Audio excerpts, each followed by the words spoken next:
Hello, mountain bike fans. You are in for a treat, because today it's the Red Bull District Ride. I'm Aaron Chase, I'm the course designer and winner in 2005. I want to show you what makes this course the best in mountain biking. Well, we're right underneath the castle drop. This is where the riders are going to start it all off. It looks huge, but this is a normal drop for these riders. So we're going to see a lot of progression. They're going to be able to get a little warm up on that quarter as they turn around, pump around the turn, and drop into this track off of the castle. You're going to be gaining a lot of speed as you're coming into this vertical curve wall ride and into this left-hand hip. This is going to be the first district that's going to start you on your run. Now that we're leaving the castle district, your heart is pounding and we are coming up to the box district. It's a big step down, then you come flying through the neighborhood and enter into the Bosch up box. Now this up box is so sick. You're going to see a ton of tricks on it, but the one thing that you're going to notice is that the landing is huge in case we get somebody to jump the whole thing. At this point, the riders are going to be going so fast down the cobblestones, it's going to be a blur, but they're going to be coming into this. This is the specialized half pipe district, probably the coolest part of the entire course. Now, riders are going to be keeping their speed wide open as they leave the quarter pipe district into the Abu step up. This little step up is unique because it's got this mani pad on it. Once you finish that, you're on top of this bridge that's also the roll-in for the dirt jumps. Now, the dirt jumps are super unique because of the dirt on flat bottom, takeoff, and landing. It's going to be a treat for the riders before they jump into the rat house and take a lift to the top. Here we are. This is the last and final district, the Big Air District. Look how big this is. I'm standing on top of the cannon into this huge landing, which feeds you into the last jump. Hopefully we can see some world's first today. You guys know it, and I want to see it too. Let's get it on. I'm fired up. Right? I mean, if you're not getting goosebumps right now, Matt, you're not even human. Yeah, this is it. I love the look of that course. It offers so much potential. Look at the final area there, the Big Air District. That jump is one of few that offers world's first air time that you need. And here's the start list. Let's look at the start list coming into run number 2. It is Jakub VENCL, the veteran, 32-year-old, will kick things off. Who else stands out in here? Max Fredriksson, do you think he can up his score? Yeah, I think so. He's got that fluid style that the judges love. But Tom Isted, the only British rider, he just saved so much yesterday that I know he has more to give. Double flip combinations. And here we go, here are the heavy hitters. Yeah, the heavy hitters, you have Huppert, and then GODZIEK. His brother Simon is out because of injury. Nicholi ROGATKIN. You have FEDKO running number 12, and then Emil JOHANSSON trying to make it 9 straight big major wins. We'll see if his score of 84.86 can hang tight.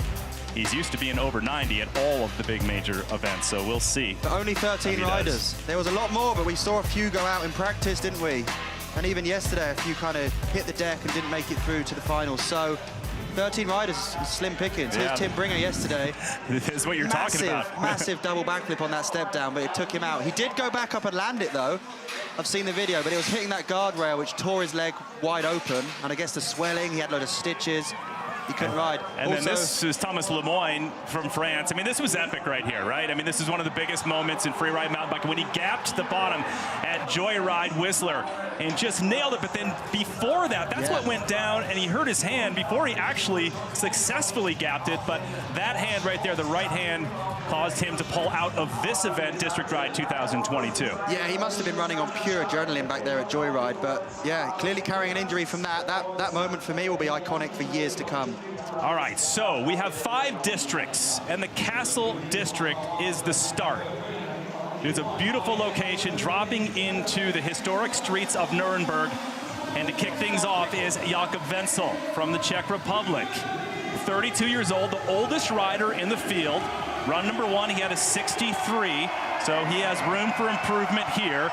And Matt, usually he starts later in the run order because he's ranked higher in the overall world standings, but due to injury, he's been out of the FMB ranks so far this season. See what the trash metal fan can put down here. Yeah, it looks a little bit breezy at the top. You can see it there in the trees, but this first judge feature, he's done a bar spin on the quarter pipe, and now it gets real. Flat drop backflip, mega mega execution of that off the first big drop, the only big drop on the course, really matters. There's a 270 on that hip. He'll have wanted a little more, maybe some combinations, maybe a no-hander or a bar spin, but he's taken a hand off there to high-five the fans. And you gotta love the terrain, the cobblestone, and then to pavement, and then to wood, and then to dirt with the fans cramming in. Huge back. Backflip tuck no-hander on that step down, a completely blind feature, and back onto the cobblestones. Here's the up box, 360X up. Love that. I can't stress, having ridden this course, what it feels like to ride on these cobblestones. It just shakes your brain loose, and you have to focus on this massive quarter pipe district with an alley-oop toboggan and a quarter pipe the other way. There's a big flare. Judges are going to like that. Tug no-hander on the hip, and then the final little up box feature with a nollie pad.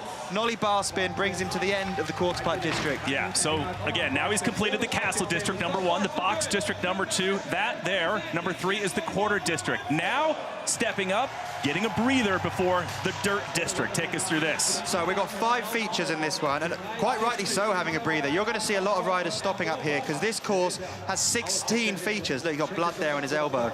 Looks pretty sick. So 16 features for me is the biggest slopestyle course we've ever had in the World Tour. 2018 at Red Bull Joyride, there was 14, and I remember being there and my heart was beating out of my chest. It was a cardiovascular nightmare for slopestyle riders. We spent a lot of time riding dirt jumps in the woods, you know, skate parks, but this is riding down a mountain through the streets. He's taken a little bit of time up there, composing himself. We've got 5 hits. The first one being this wooden sort of spine volcano. Huge landing, so he's done a tuck no-hander, lands a little deep, straight backflip, probably wanted more. 360 inward table, I love that trick. The judges will like the style of that. We've got another dirt jump with a backflip inward table, complementing the previous jump. And a nice toboggan air, going really high, landing smooth, and into the rat house. Into the rat house, so that completes the dirt district, and now he will go into the town hall at the town square, go up an elevator for the last hit, the big air district. Here's the score. For the first time, we're getting the scores from each district. He got a 9.75 out of 15 in the top district. What's he got in the box district? Of course, total of 15 points in these first 4 districts, but it's working towards a total of 100, 8.85. So the judges are leaving themselves plenty of breathing room for bigger tricks from the top riders. We know Jakub has more to give. The rider from Czech Republic is a legend on tour. He's been around for years. I did like the quarter pipe district. He did that huge whopping flare. We don't know what the score was on that, because now we're checking out the dirt district. That backflip lacked a combination. We're in 2022 now. The judges don't want backflips. They don't want 360s. It's wild. They want everything. 7.5 there, so 50% of the total available. And the interesting thing is, after this, we're going to get an overall impression. Scored out of 20 for these top 4 districts, and that's a huge help towards the total. It's things like flow and fluidity that complement that. So first 4 districts worth 60% of the score, and then the overall impression is worth 20%, and then this final big air hit at the bottom, which was crazy after taking that elevator to the top floor of the town hall that overlooks the square, and this is where all the fans are roaring, and I would imagine the nerves kick in. So from a height of 15 meters is where he's starting.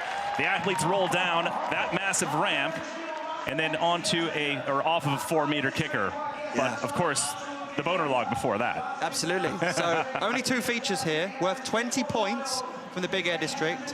I think Jakub just got a 49 total, including overall impressions. So he's about halfway, and he's got 20 more available. So first rider on course, he's not going to be up there in the 70s, 80s, or 90s.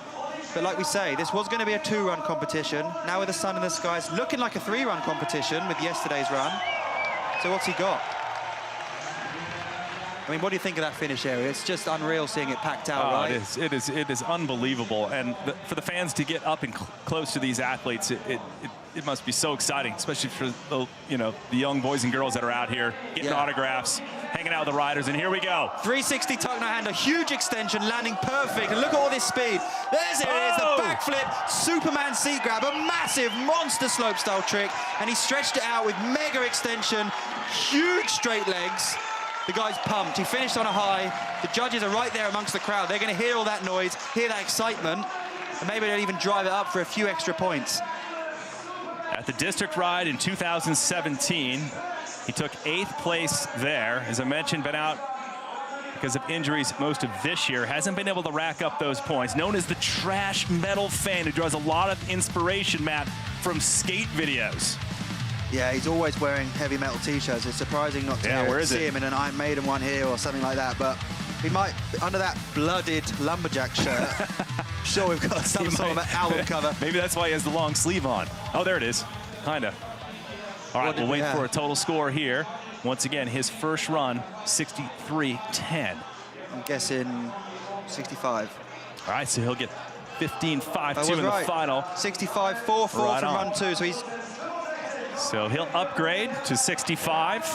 We'll see how that holds. He'll get another run. Beautiful day continues here in Nuremberg, Germany. Red Bull District Ride 2022. Lukas KNOPF, the wild card rider, awaits his shot. Checking his emails there. Yeah. Bit of business. Crowd will be alive for this guy, a fan favorite, lives 2.5 hours north of here. Instead, he's fired up to be riding in front of the home country fans and just loves the vibe and energy. He expects to use that, Matt, as fuel. So here we go. Be to his advantage, starting it off. There it is, foot jam, super technical trick, straight from the skate park. This guy's got a lot of skate park experience. Truck driver on the first drop, I love that. Very different to Jakub's approach with the flat drop backflip. Double downside tail whip. There we go, that's how you ride the Castle District up there. Doing it for his fans. They'll also be subscribed to his YouTube channel. Love the interaction, love it. Okay, so now we have the box district. This is a step down. You can ride the box, backflip tuck hander. It's a huge jump. I can't stress enough what it's like to ride a feature that's blind. When you take off and you cannot see the landing, it sucks. Regular truck driver, it's a 360 bar spin. And now he gets to cruise through the streets into the quarter pipes. That's an opposite flare, spinning the wrong way into a regular tail whip. And on this left tip, 270 tail whip, again, bangers, back to back, bringing the heat. And that's called a flip-flop. Bar spin one way, bar spin back the other, bar to bar. So he's bringing opposite tricks into his run, and the judges, this is so important. Is that what you meant by wrong way? Absolutely. Just opposite of his normal natural direction, correct? Exactly. When you ride a bike with 1 foot forward, it's so much easier to spin towards your back foot because your hips are already open in that direction. To spin the other way, it just feels obtrusive. You don't want to go that way, but Lukas showing that he can flare the opposite way and then backs it up with a topside tail whip. The judges know what foot forward these guys ride. They know how it works, and they're going to score him really well for that, especially in the overall impression. That really helps. The dirt district now, he takes a breather. The penultimate section of the track, over 3 consecutive dirt jumps that progressively get bigger and bigger. See what he has. Here we go. Super steezy knack-knack, stylish trick. 360 tuck no hander. Not pedaling, that's important. 360 tail whip to bar spin, a mega combo. And then a 360 bar spin to tail whip. He does it all in reverse. And a foot jam. We haven't seen someone up there on the deck of that quarter pipe yet. It's not big amplitude, but it is technical. Lukas is on a heater here. All right, once again, the first 4 districts that he has just completed worth 15 points each. He'll take the elevator ride as we take a look at the first 4 districts. 11:32 in the Castle District by Lukas KNOPF. Good score. Remember, guys, you're watching the second runs of this entire show because yesterday, on Friday night, we had the first runs. With impending rain today, they weren't sure if they were going to run this event, so they got the riders out there early to lock in a run so we could have a finals. But you know what? It's running today. The riders get more runs, which means they can push even harder with 3 opportunities to nail a run. 270 tail whip, I love that. That knack-knack was cool. He's opting for style there over difficulty. 360 tuck hander. Now watch this, 360 tail whip to bar spin. Then he said, you know what, I can do that the other way round. 360 bar spin to tail whip. How good does that look back to back? That's how you use the dirt district. Yesterday when you were talking about this and going up the quarter pipe after that, and if the tires aren't clean, which they aren't because you're in the dirt, that's the sketchy part. Yeah, we saw riders washing out and sliding out because you're carrying dirt on your tires into a wooden, smooth feature. It's a recipe for disaster. All right, now the 26-year-old German will look down in the sea of people and the fans who will be going crazy here in just about 2 seconds when they see their home country rider, Lukas KNOPF, step out now for the final district, the Big Air District. Absolutely. And we're about to get the score, I guess, for those first 4. It's so important. We're the only people watching the screens that know the score Lukas has got. He doesn't know, so he's, no matter what's happened so far, he's going to give it everything for the There Big they Airs. are. quarter district was his best at 12.52. Absolutely. But there we go, 16.8, super strong from overall impression, giving a total of 62. All right, so he'll need something big here. Some heavy hitters. He's second to go of 13 in this second round. And then we'll reboot and do a third round. It is the best of 3 that will count. Dropping in, so and determine the podium. 17.86 will get him third place so far. 360X up on the bone log. Backflip bar spin to tail whip. Whoa! And he gets pedals. Perfect. Perfect landing. Epic run. He's so stoked.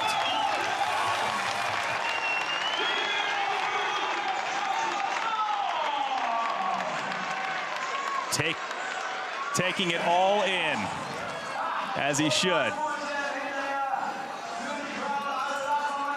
Been a long time since Red Bull District Ride has been here in Nuremberg. Must feel so sick in front of that home crowd. 2017 was the last time. Linking that cannon up with this final big air jump. Backflip bar spin to tail whip, so that kind of complements the 360 bar whip he was doing in the dirt district. Landing real good. Lukas is a guy who's known for his combos and his extension tricks. Yeah, so pumped. That feeling, honestly, is undescribable. Landing a run after you've had to piece together multiple districts is so unusual. You get breaks in between this run. You can stop, compose yourself, and it makes it, you think it would make it easier. It makes it more serious. You can even second guess yourself. So the mental game here in these slopestyle competitions with this format is so unusual and so tough. So Lukas Knopf, second to go in the second round. Still looking for his first Diamond Series podium. Comes in with a 77.33. So a huge upgrade for Knopf, and it puts him into 5th place. Yeah, well deserved. That really, really showed the difference from yesterday. Massive progression he's found overnight. Adding tricks, and we go to the top, to the Spaniard. Miguel Guerrero, not bad yesterday, 5th place, putting pressure on all of the others, coming in as a wild card and secured that spot based on his recent performance at Skyline Ride, placing 4th there. So we got the nod to come here to compete District Ride 2022, dropping. Bar spin tail tap. So expect to see a lot of bar spins and a lot of tail whips from this guy. Similar to Lukas, they're both double truck driver on the drop, adding a bar spin on what we've previously seen. Coming into the hip, the top side double tail. Whoa, almost hitting the barrier there. That's the end of the Castle District. So what we thought watching Miguel yesterday, is going to be nice to see some alternative tricks and combinations other than the bar spins and tail whips. There's a, come on, a backflip triple bar spin. It's super difficult. He's got a gyro on his bike, so the cables aren't going to be getting tangled, aren't going to be getting messed up. One, truck to X up. It's insane watching. This is downhill through these cobbles, but they're still pedaling, cranking speed. 4, triple bar spin. Again, it's the theme of the day. He kind of missed an alley-oop tuck no hander there. Wanted to get the hands off, but I love that. An Indian air Superman seat grab. Very cool.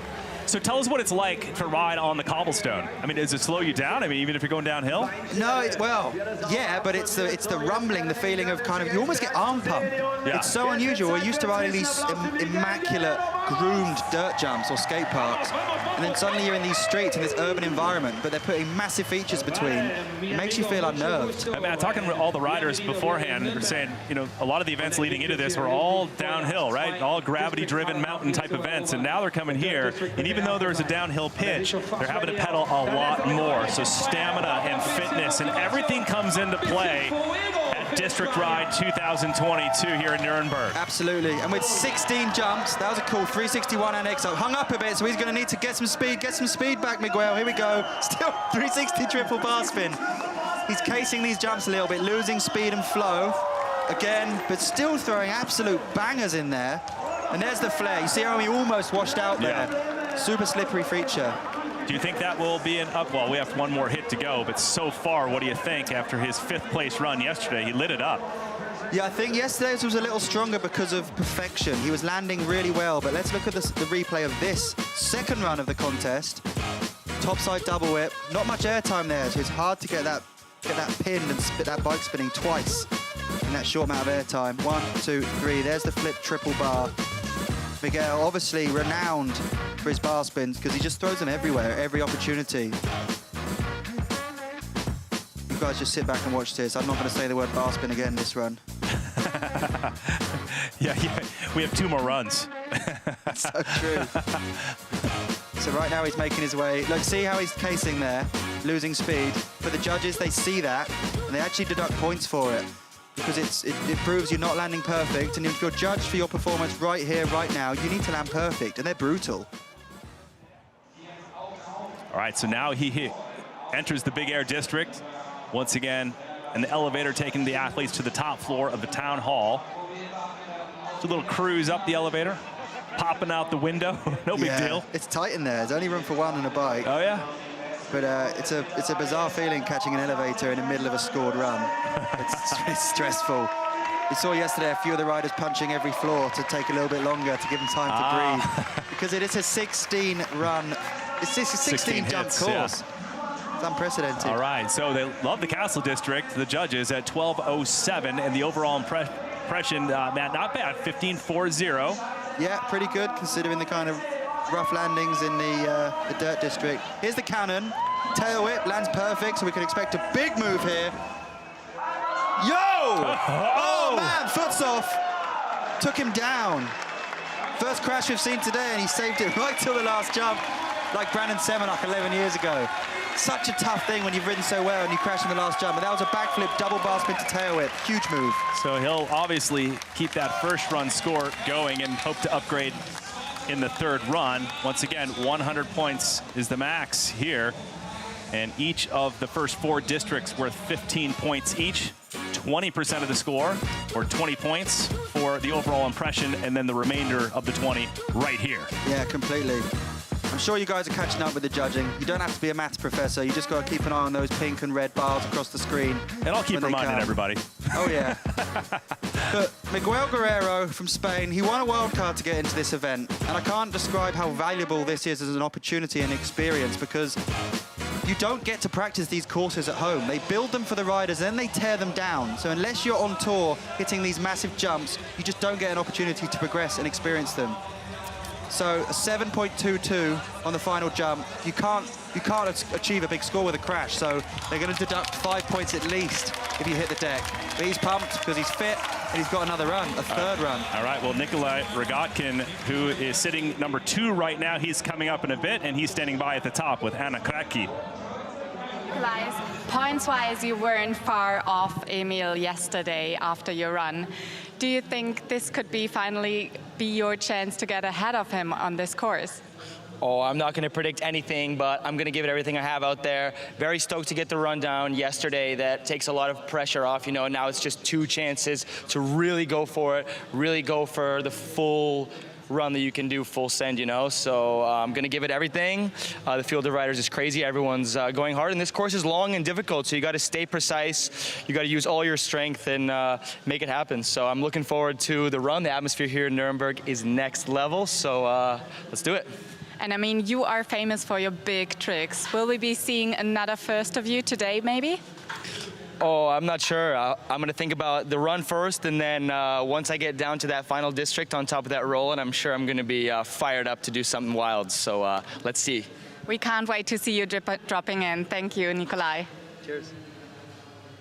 All right, thanks, Anna. And again, ROGATKIN will run number 11 on the list, which means we'll go to the top now for Thomas Genon, who is 4th to go.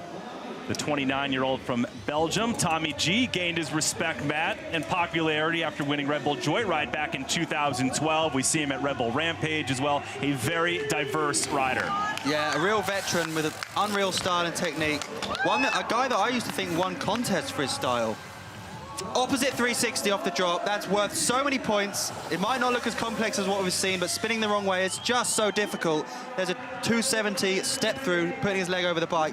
Spinning the opposite way on a bike is like signing your autograph with the wrong hand or doing keepy-ups with a football with the wrong foot. It's just a challenge that you don't pick up straight away. And to be the best in the world, you have to do it now. Double tail whip on that step down, over the box. All the riders so far gapping that entire box. And he rolls up here. 360 table. Nice. They're the tricks I mean. That's the style. Very cool That's style. the fluidity we want to see from Tommy G. It's won him events in the past. Pedaling hard into the quarter district. Boom. Opposite flare, but massive. Regular flare. That's how we do it. Back-to-back tricks, opposite directions, and an opposite 450. I love that. A little back wheel tire tap to 180, getting the fakie. A trick that I've struggled with my entire life. Right, have a break, Tommy G. Have a break, because this is a really, really sick run. Huge extension, huge height, landing great and spinning both ways. He looks pumped with himself for a guy who's usually so cool. So once again, it is the best of 3, and so far Emil JOHANSSON with an 84.86 from the first run yesterday, still holding down the top spot along with ROGATKIN and Fredriksson from their runs yesterday. So we have Genon, who once again is 4th to go in this second run, then we'll get into the men's 3rd round. This is where he can set himself apart. 360 tabletop, almost inverted, opposite 360, 1 foot downside. Come on, carry speed, Tommy G. Opposite decade, that's a 360 down whip.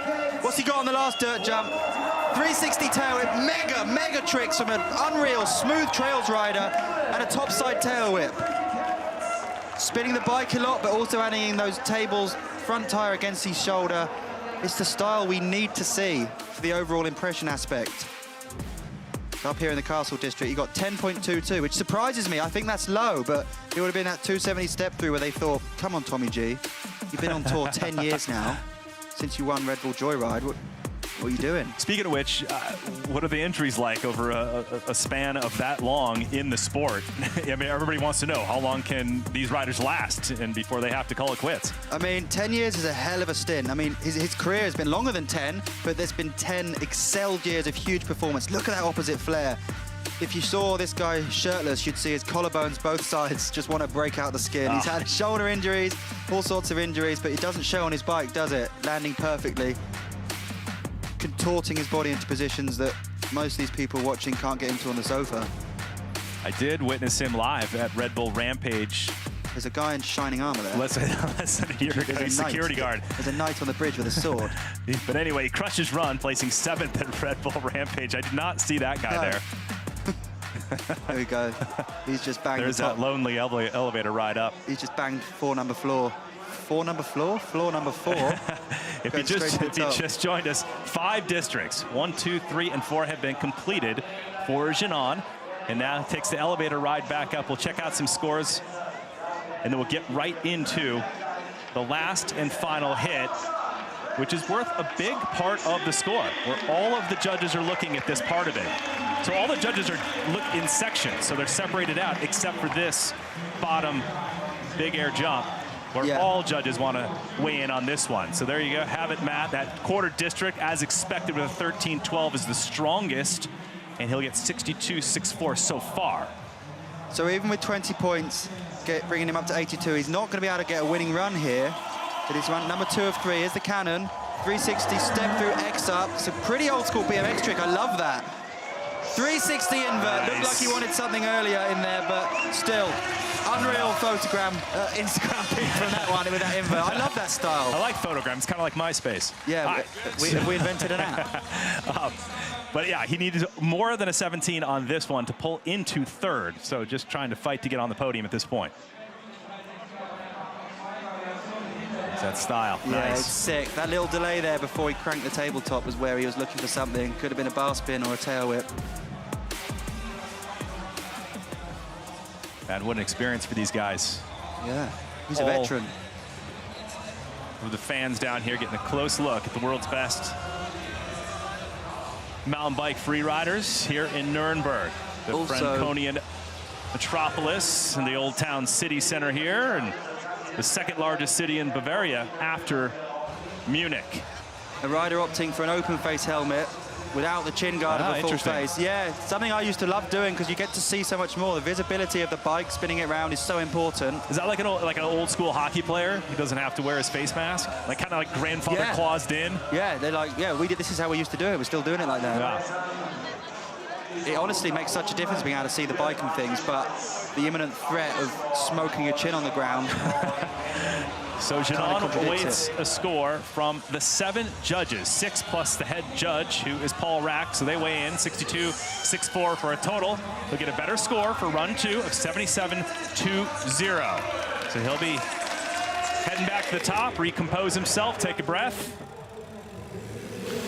and hope for the better in run number 3. Tom Isted now gets set to drop. And Isted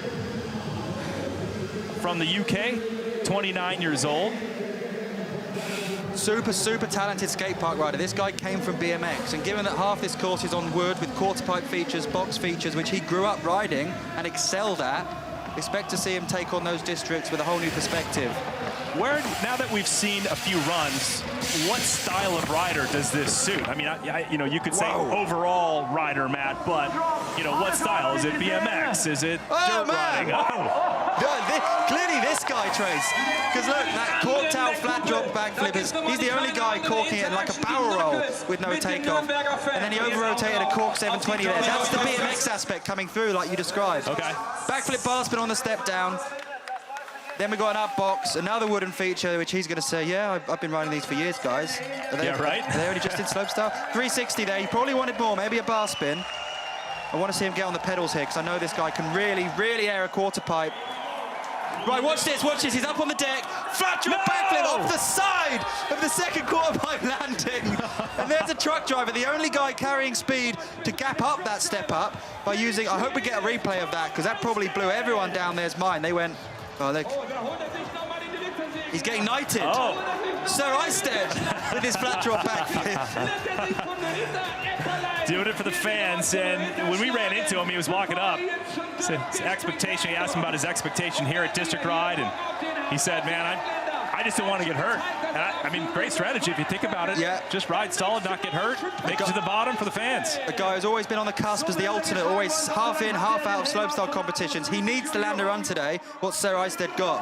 Barrel roll, like we saw on the first flat drop on that spine. Flip tuck no hander, beautiful extension. There's a truck driver.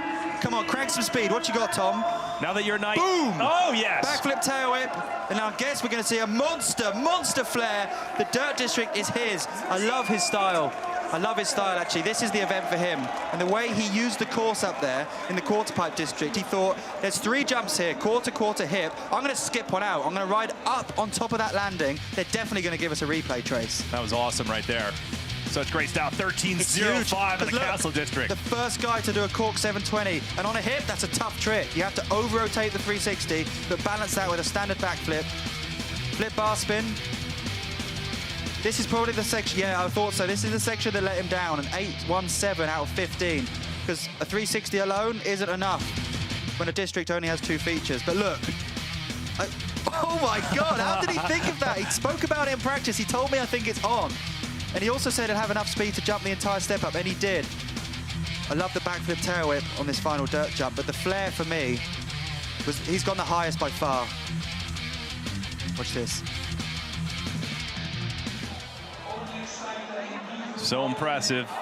There's the lift cam. Yeah, comes out of the elevator now into the Big Air District. You just joined us. This is run number 2. Run number 1 went down yesterday. There'll be a 3-run contest here at Red Bull District Ride 2022. And Emil JOHANSSON is leading after the first run yesterday. And it is the best of 3 that will count for the riders. Now this is a section that lends itself to huge tricks. We use the term heavy hitters a lot, but what we mean is big moves and crowd-pleasing moves, because there's an entire tens of thousands of people down there waiting. And Tom Isted is a guy, yeah, huge score so far, really good overall impression. It was that first district that set him apart though. So he got 62, and Tom, we know he's capable of tricks like twisters, the 1080, and double backflips. He earned a last-minute spot because of Simon Godziek's withdrawal because of injury. So Tom Isted finding out just recently that he even had a spot here at District Ride, and now it's time to throw down, Matt, because you're on the biggest stage, and this is only 1-shot deal. Yeah, well, you have 3 shots, but I'm just saying 1 contest. I'm nervous for this guy. He needs to land the run. I know how it feels to keep messing up. Truck driver on the cannon.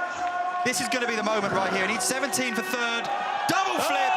Huge trick. That's never getting old. Yes, dude. He's landed a run, a huge diamond event. The districts worked for Tom Isted. Do you get points for another backflip?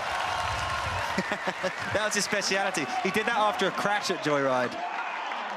Laying on the floor, hopped up, did some press-ups and a backflip. So I think it was a 17.4, it said on the screen, would get him 3rd place, which would be a massive, massive result for Tom Isted. And a double backflip is definitely a trick which is going to climb the ladder out of 20. how good these riders land on that massive landing. Then bang, one rotation, then you have to look down at the landing and judge your rotation for the second spin. 2 wheels land together halfway down the landing. That's a guy who knows that trick inside out, and is it a good feeling trick? Throwing another triple back. Triple back Will flip. the judges count it? All right. So Tom Isted happy with that run. You hear these guys breathing down at the bottom. Awaits a score. This bottom district, the Big Air district, worth 20% or 20 points of the overall 100. I think it's going to be really close. I think Yeah. it's going to be around a 17 for the last district. But they need to give themselves room. It's out 20. Oh, just shy. Oh. Just shy. So, Puts him in 5th. Look how close the scores are, Trace. oh, super close. Less than a point separates 3rd to 5th. Red Bull District Ride 2022. Not disappointing the fans so far as we go to the top for Paul Couderc. Didn't ride yesterday, so he doesn't have any run under his belt, so decided to put himself in today on the start list, thinking, well, I have 2 more runs, and I don't have to do all 3. So his 2 teammates or country mates out because of injury, so now he's the sole French rider after Lemoyne and Bringer have withdrawn because of their injuries. We'll see what he has. Bar spin on the first. Backflip, step through, off of a flat drop, adding a combination to an already really difficult trick, and a 450 tail whip. I can't stress enough, the speed and the G-force around that vertical berm up top there is immense, and then you're faced with a hip straight away.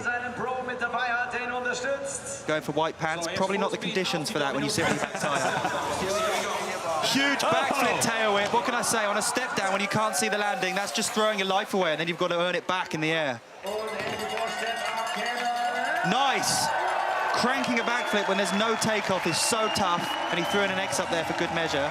Let's see what the Frenchman can do here in the quarterpipe district. Topside tail whip to an alley-oop toboggan. Probably looking for more really in this district. And then a 450. And a tuck no hander up, still clearing the whole step up. So probably his weakest district so far, but up top, I loved watching what he had to offer. Do you know why he didn't ride yesterday? I don't. I mean, you know, it was interesting to see these guys pull off the roster and bank on the fact that they're, you know, that there might not be a weather day, right? But rain was rolling in, and it could have been a one-run contest. But So it's good to see Couderc back in there. And what have you seen since the difference between 2017 and now in 2022? Oh, it's astronomical. I mean, there's a knight in shining armor stood there on the bridge. We didn't have that last time. But yeah, the course still follows the same route down the hill through this city. But it's the tricks for me and the way the riders can spin in different directions, and they have to do such technical combos, not just in a couple of places in their run, but on every jump. You need 16 hits. So could Rogatkin's 2017 run compete now? Honestly, that was so exceptional that yes, it could, but I don't think it'll win. Not for the win. It would blow the crowd's mind. But the sports come on with technicality, combinations, big backflip, but he lands good, which means he's got speed for these dirt jumps, and riders have been struggling for speed through here on the dirt. That's an opposite 360, the unnatural direction to spin, and he complements it with a regular 720. They're the 720s I love, not corked out, but real flat, and a bar spin. Classic fist pump from Paul Couderc. He really expresses if he's happy or sad. You'll see him shake his head or fist pump. So if you know the rider's happy, you know the judges are happy. So the drop in from the Imperial Castle, the first district, coming in with a 12.37 on that zone. Tom Isted, I think, leading the charge up there, showing that you've got to go big. He did a cork 720, which is really a 360 backflip on that Castle district hip. How good does that look? For a guy, Trace, who's new to mountain biking, what sort of tricks impress you? It's got to be the ones that just blow your mind, right? The complex-looking ones. Yeah, I mean, he's only 25 years old. He has that 7th-place finish under his belt with that Red Bull Joyride result. So, I mean, he's the real deal, right? I mean, coming on strong. Yeah, so it's this quarterpipe district, 10.42. It's lower than we've seen from a lot of riders. Every district counts, but you can make up for it with things like overall impression, and the weighty final district was worth 20 points. 11.62 there through the dirt district. We're going to see him up top in a minute. Drop in front of tens of thousands of people from the Rat House. It's Crazy to see this Franconian metropolis transform into this mountain bike slopestyle mecca.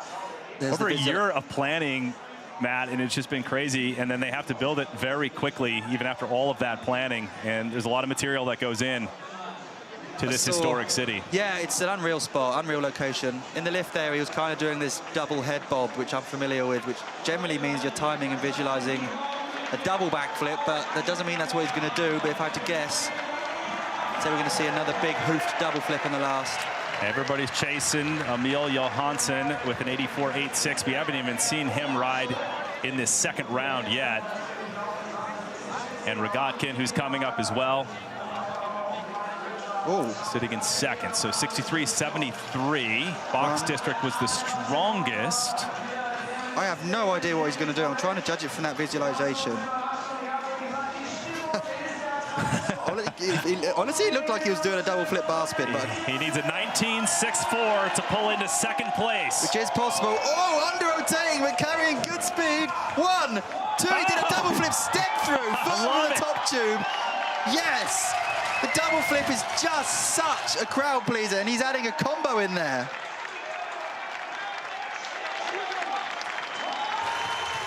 Listen to the crowd there. Love it. Firing up the fans. And remember, nearly 80,000 people showed up in 2017, and it's hard to get a count right now because people are still coming in by the second. So Couderc throwing it down. He is stoked. We'll see what the judges think.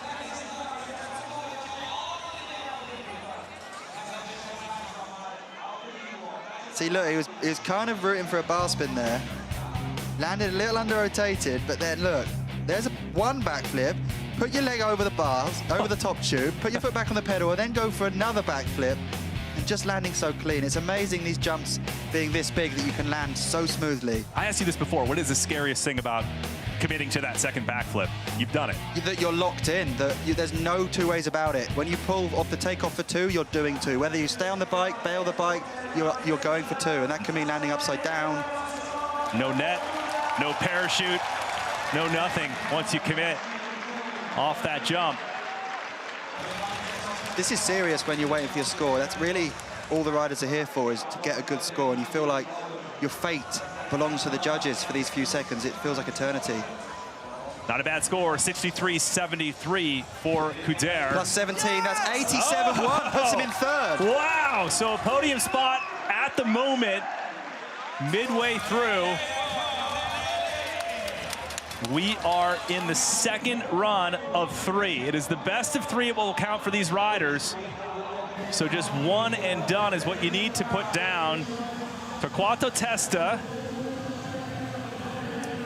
the Italian rider, Toto, stylish Italian with years of experience, the only Italian rider, and really, Matt, brought the slopestyle mountain bike scene into Italy. He really did. We've seen double backflips in the previous riders. This is a guy who was doing it consistently years ago. There's a flat drop backflip. So difficult to rotate backwards off of something with no lip. It's like just riding off your landing down the stairs and doing a flip. There he goes, leaving the kids hanging, but he's focused. He's going to like the Pisa district as an Italian, isn't he? What's he got over this one? Flip, pendulum! Oh no! Oh man, straight into the guardrail. I think he's good. Looks pretty good. That's exactly what happened to Tim Bringer. Yeah, you know? Tim Bringer right there on the left-hand side. As you look down there where the landing is, went right into the metal fencing. Narrow streetways. There's no way around it. That's what district ride is all about, right? These narrow streets. Exactly, and he's going to have to pedal so hard now for speed. Yeah. This is a rare event because he's only really compromised one district. That crash cannot affect the other districts because of the way this is judged. So where usually you'd have thrown an entire run away, he's got a decision now. Am I going to go for broke in every other district? There's an opposite flare. Unusual, then into a regular 540. They complement each other so well. So look, he said, I've thrown away the box district, but the quarter pipe district is mine for the taking. Nice nose bonk up there, missing something like a bar spin. I mean, yesterday he only had that 48.58, so he has nothing to lose here. No, it's true. What a rare thing that a crash doesn't compromise your entire run, technically. It just does one district. So if you went for max points everywhere else, when one district's only worth 15 points, you could still be in the 80s, right, with a crash. And that's happened in the past. We've had guys crash here and get on the podium. Torquato looks disappointed. 15 points is a lot, but you're right. Spread it out. Yeah. Each district worth 15 points. So if you lose it on one, as Matt mentioned, you can make it up in the others, especially the overall impression, which you'll get docked for that. But the last big air hit is worth 20% or 20 points. Backflip bar spin. 360 tail whip. This is where it looks like they're struggling with speed. Everyone's having to pedal here. Backflip tail whip. Oh! Case in so bad that it actually brings the back wheel alongside him and took him down. This is a warrior. I saw him crash in practice earlier today. Yesterday was hard for him, and he's still crashing now, but he's going to get in the lift up to the top. These guys are so tough.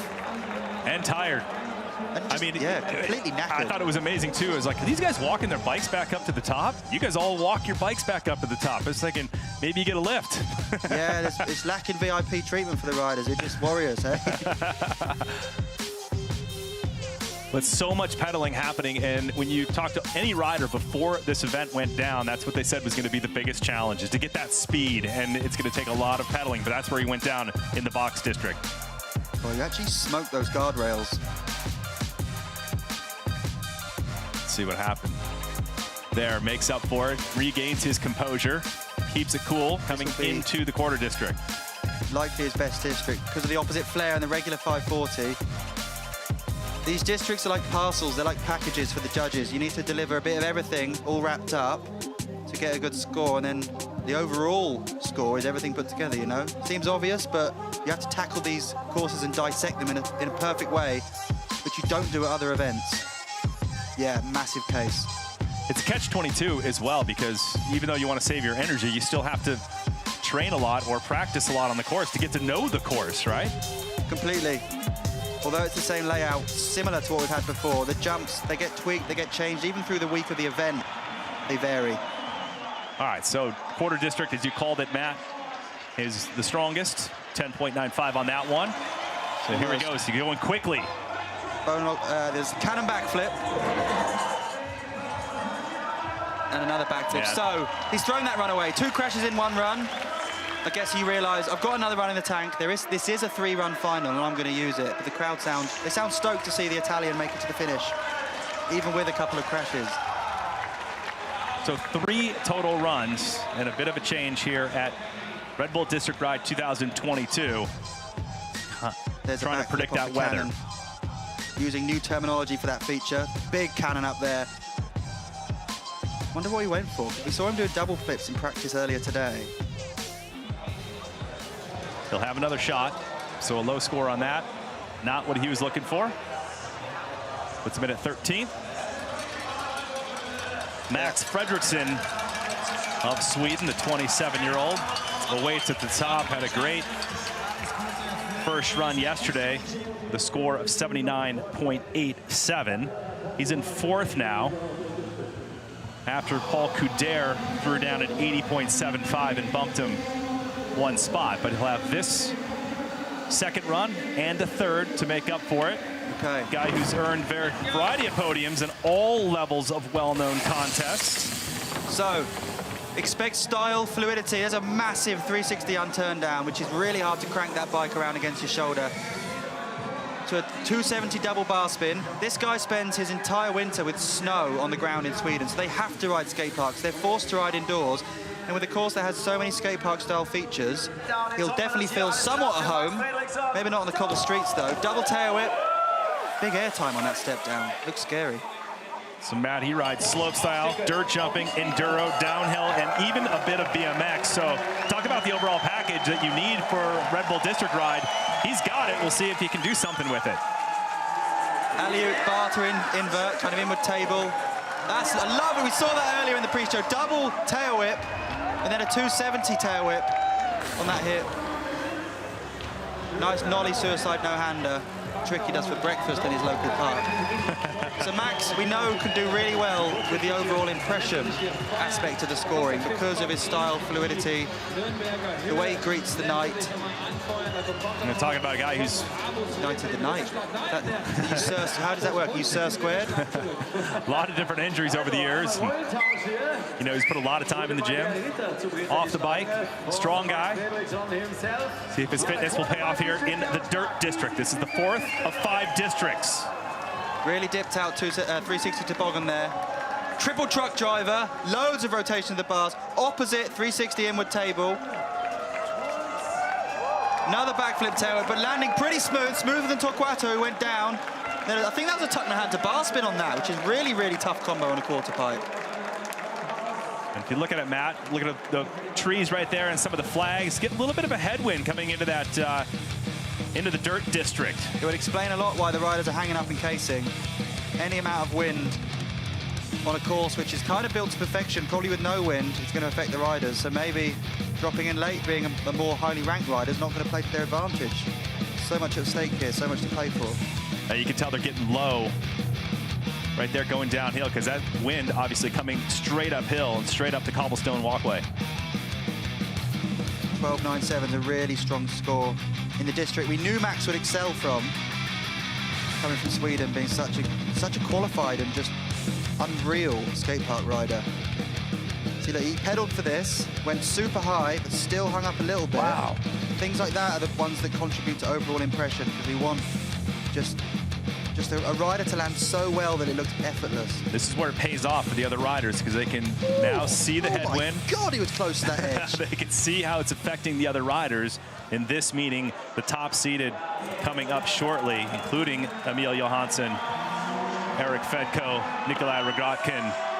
But right now, it's all about Max Fredriksson, who's 8th to go of 13, and the quarter district is the best. That's a little more protected from the wind, so I see a lot of the guys trending in that area as their highest of the districts. So he needs a 19.55 to pull into the lead. That's possible, but it's pretty much maxed out. Absolutely massive, yeah. Here's the cannon. 360 bar spin. Looks like his jersey's blowing more than normal. It looks windy down there. Backflip, bar, tuck, no-hander. That's a massive combo. That jump, I really can't describe the airtime. Listen to the crowd.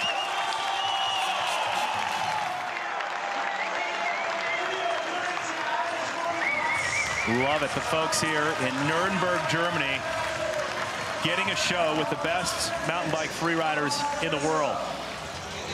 The event that hasn't happened here since 2017 is back in full force.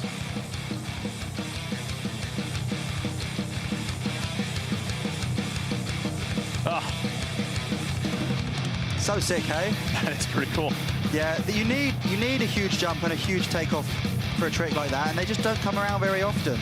But Max, a rider that would usually wear a full face helmet, again, opting for an open face, giving Fabio Wibmer a hug there, a legend Fabio's of mountain here. bike down in the Finnish corral.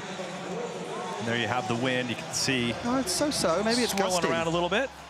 I hope it's not gusty, because that's not consistent for everybody. See that big fountain on the side, the Schönerbrunnen, the beautiful fountain. Pretty cool for these guys to be doing such a progressive sport in an incredibly historic city. Yeah, this is their moment for sure. We've waited 5 years for another district ride. And 5 years for a contest that just offers opportunity for a lot of riders. Max, someone who's awarded for his style, and he got over 17 points for overall impression. These things help so much. So a place where if you're real silky smooth as a rider and you've got the tricks to back it up, you can take home top spot, where in another contest, maybe it wouldn't have been enough. All right, so Fredriksson, a 27-year-old Swede.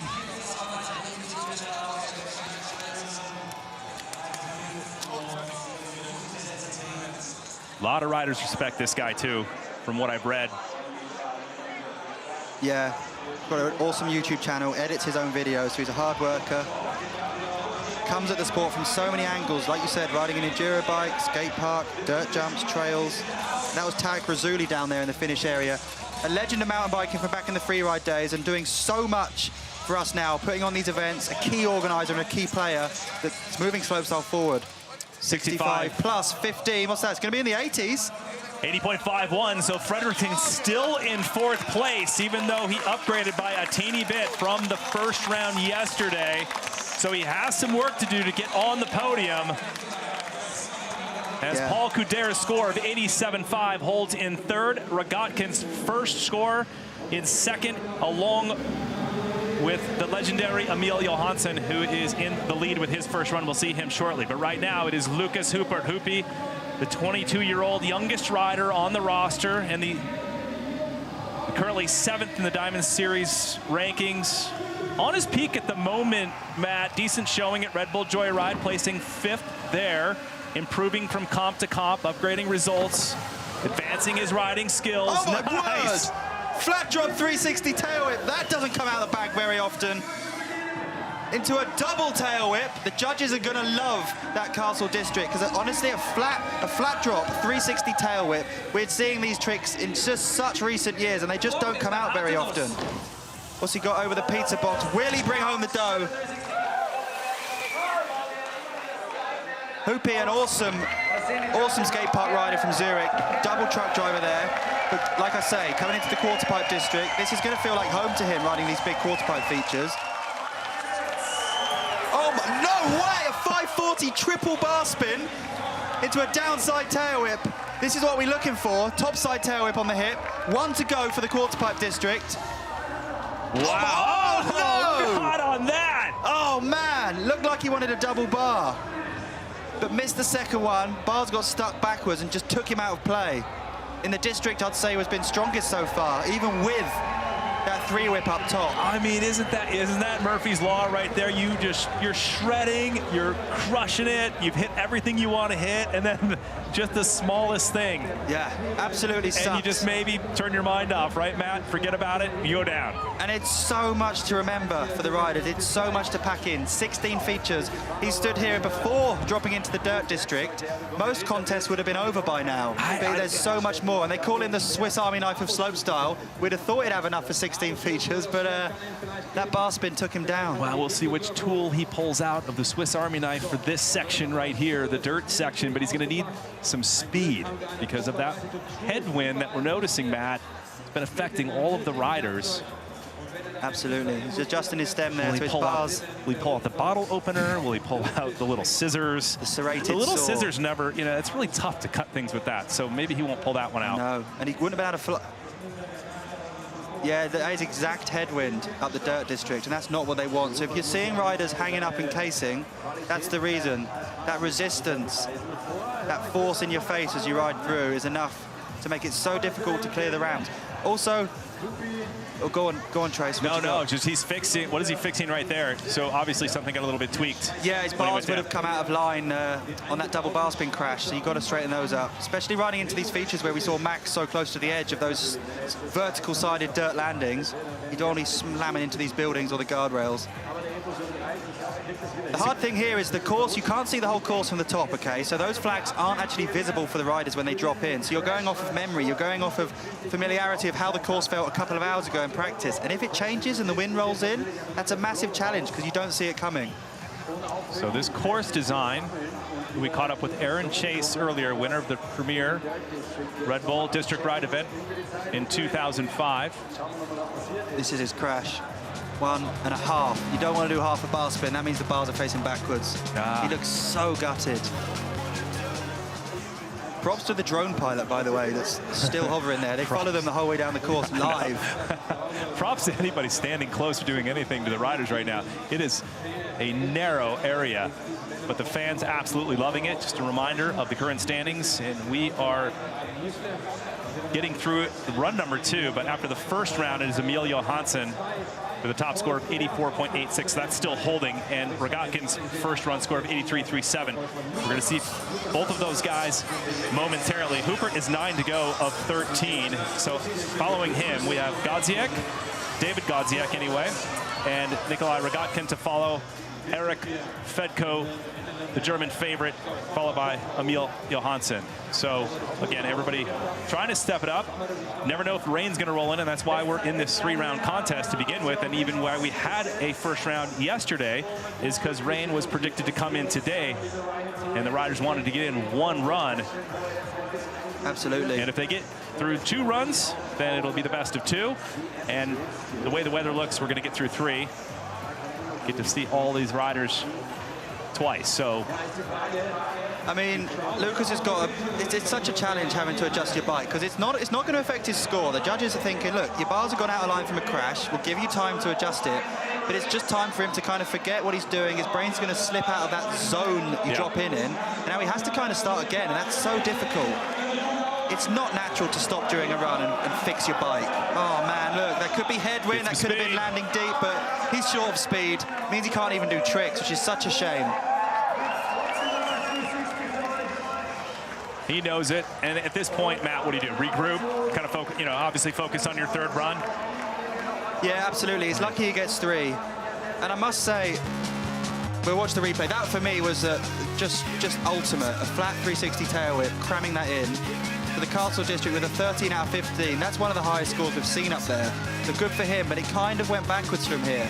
I think on this quarter pipe district, it's a shame we didn't get a replay because he did a 540 triple bar spin, but they're showing us the crash, and what a shame on something kind of so straightforward in a slopestyle run. I remember, Matt, he had a solid result yesterday. I mean, he ended up 4th after yesterday, which now he got bumped to 5th, but still. Maybe throw this one away and start focusing on run 3. This would usually be it, end of 2nd run, but if there's a 3rd one. And with Emil's score, sub 85, that would be Emil's lowest ever winning run score. And with 2 runs to go from the top riders, an 84 just won't hold. There's going to be riders that are going to break the 90s. There has to be. There's 2 more runs. So Emil's thinking about that, where he'd often win on the 1st run. This event, I don't think, is going to be that. I think he needs to watch out. He needs to watch his back. Man, this had potential if you look at his Castle District scores, Matt, of 13.05.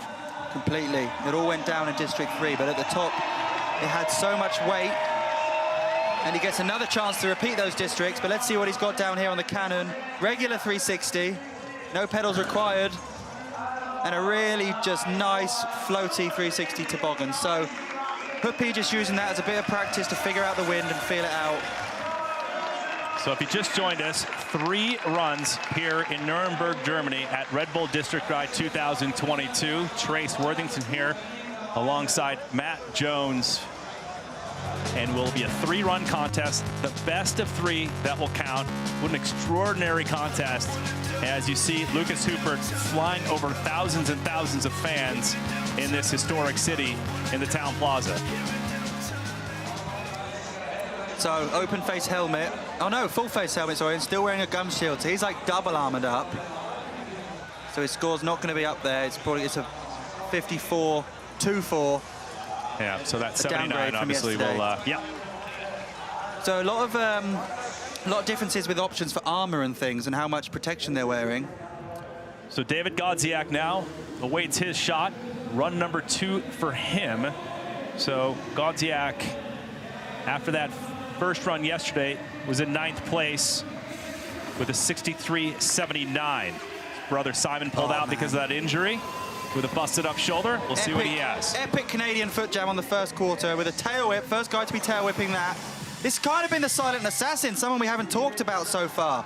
450 hanging up a little bit there, but further down the course is where he's going to unload. In best trick last night, we saw him do a twister no hand to bar spin, a world's first, which wasn't enough for the win, but a world's first nonetheless. And he landed so clean, we might see it today. First guy using the top deck of that box with a half cab, 180 on, spinning the cramps backwards, then 180 back off, really technical, absolute BMX style. 360 tuck in the hand. And now, Trace, we were talking about Dawid yesterday. This guy's been winning gold medals at X Games alongside winning gold medals on mountain bike comps on a BMX. Yeah, I mean, that includes the winner of the Big White contest, the Eurobike Skyline Ride, and as you mentioned, X Games BMX Dirt. So multi-talented, has had a gold medal season going so far, and he's hoping to do that here at District Ride 2022. Really nice district from him. So like we say, he's been winning golds on a BMX bike. And then he looked to his brother as a Red Bull mountain bike rider and said, I fancy myself a bit of that too. And here he is at a diamond stop at District Ride, competing amongst the big boys at mountain bike. Amazing to see that versatility and skill. And he is cool, isn't he? Looks just so cool and calm. Nothing. Epic trick, super BMX style. Front flip tuck in the hand, that took him out yesterday, but he lands it. Decade, he knows the wind, he knows to work hard here. cash roll bar spin. Oh. And a topside tail whip where most riders are casing. Dawid GODZIEK's landing sweep with unreal bangers. For me, that was the best dirt district run we've seen so far over the entire contest. So GODZIEK unleashing things here as we wind down to the top riders. Here we go, Castle District. Maybe his weaker section. He's going to have more to give in the third run, if I'm being brutal. That's why I'm here, to kind of give you guys a lowdown on what we're seeing. Wonder how they're going to reward this. 11 out of 15. Doesn't look much like a trick, but I can't underestimate the difficulty of running backwards over that box. Now watch the quarter pipe district. There it is, the flare bar spin, the only guy doing that. And then he chooses to ride a landing here. Gets a 12.9. Boom, big flare there. Massive height. I think that's his strongest district so far, but this, for me, the dirt district, as we follow him through. The fronty tuck, he under-rotated yesterday. Today showed what he had planned, a decade. This is going to be a good view. Cash roll bar spin. So much going on with so little time. And a 13.57 out of 15. That's getting off a maxed out. Yep. And that's the place to do it right there. That's where we're going to make up, because it seems like a lot of the riders coming into those hits slow, Matt. So getting a high score in that section could be the game changer. It could really move the needle for a lot of these riders. Really true. At this point. You don't only have to do what's good for yourself in your own trick bag, you need to set yourself apart from everyone else. If they're casing and hanging up in that district, you know that's a place to perform. Fun watching him last night, the best trick contest. Yeah. It was like crazy. Overall impression, he got 7.2, but this is going to be the moment. Double tail whip. What are we going to see? Is it going to be what we saw last night? 1, 2, 3. There's a twist and no hand. Oh, my word. That's a big trick.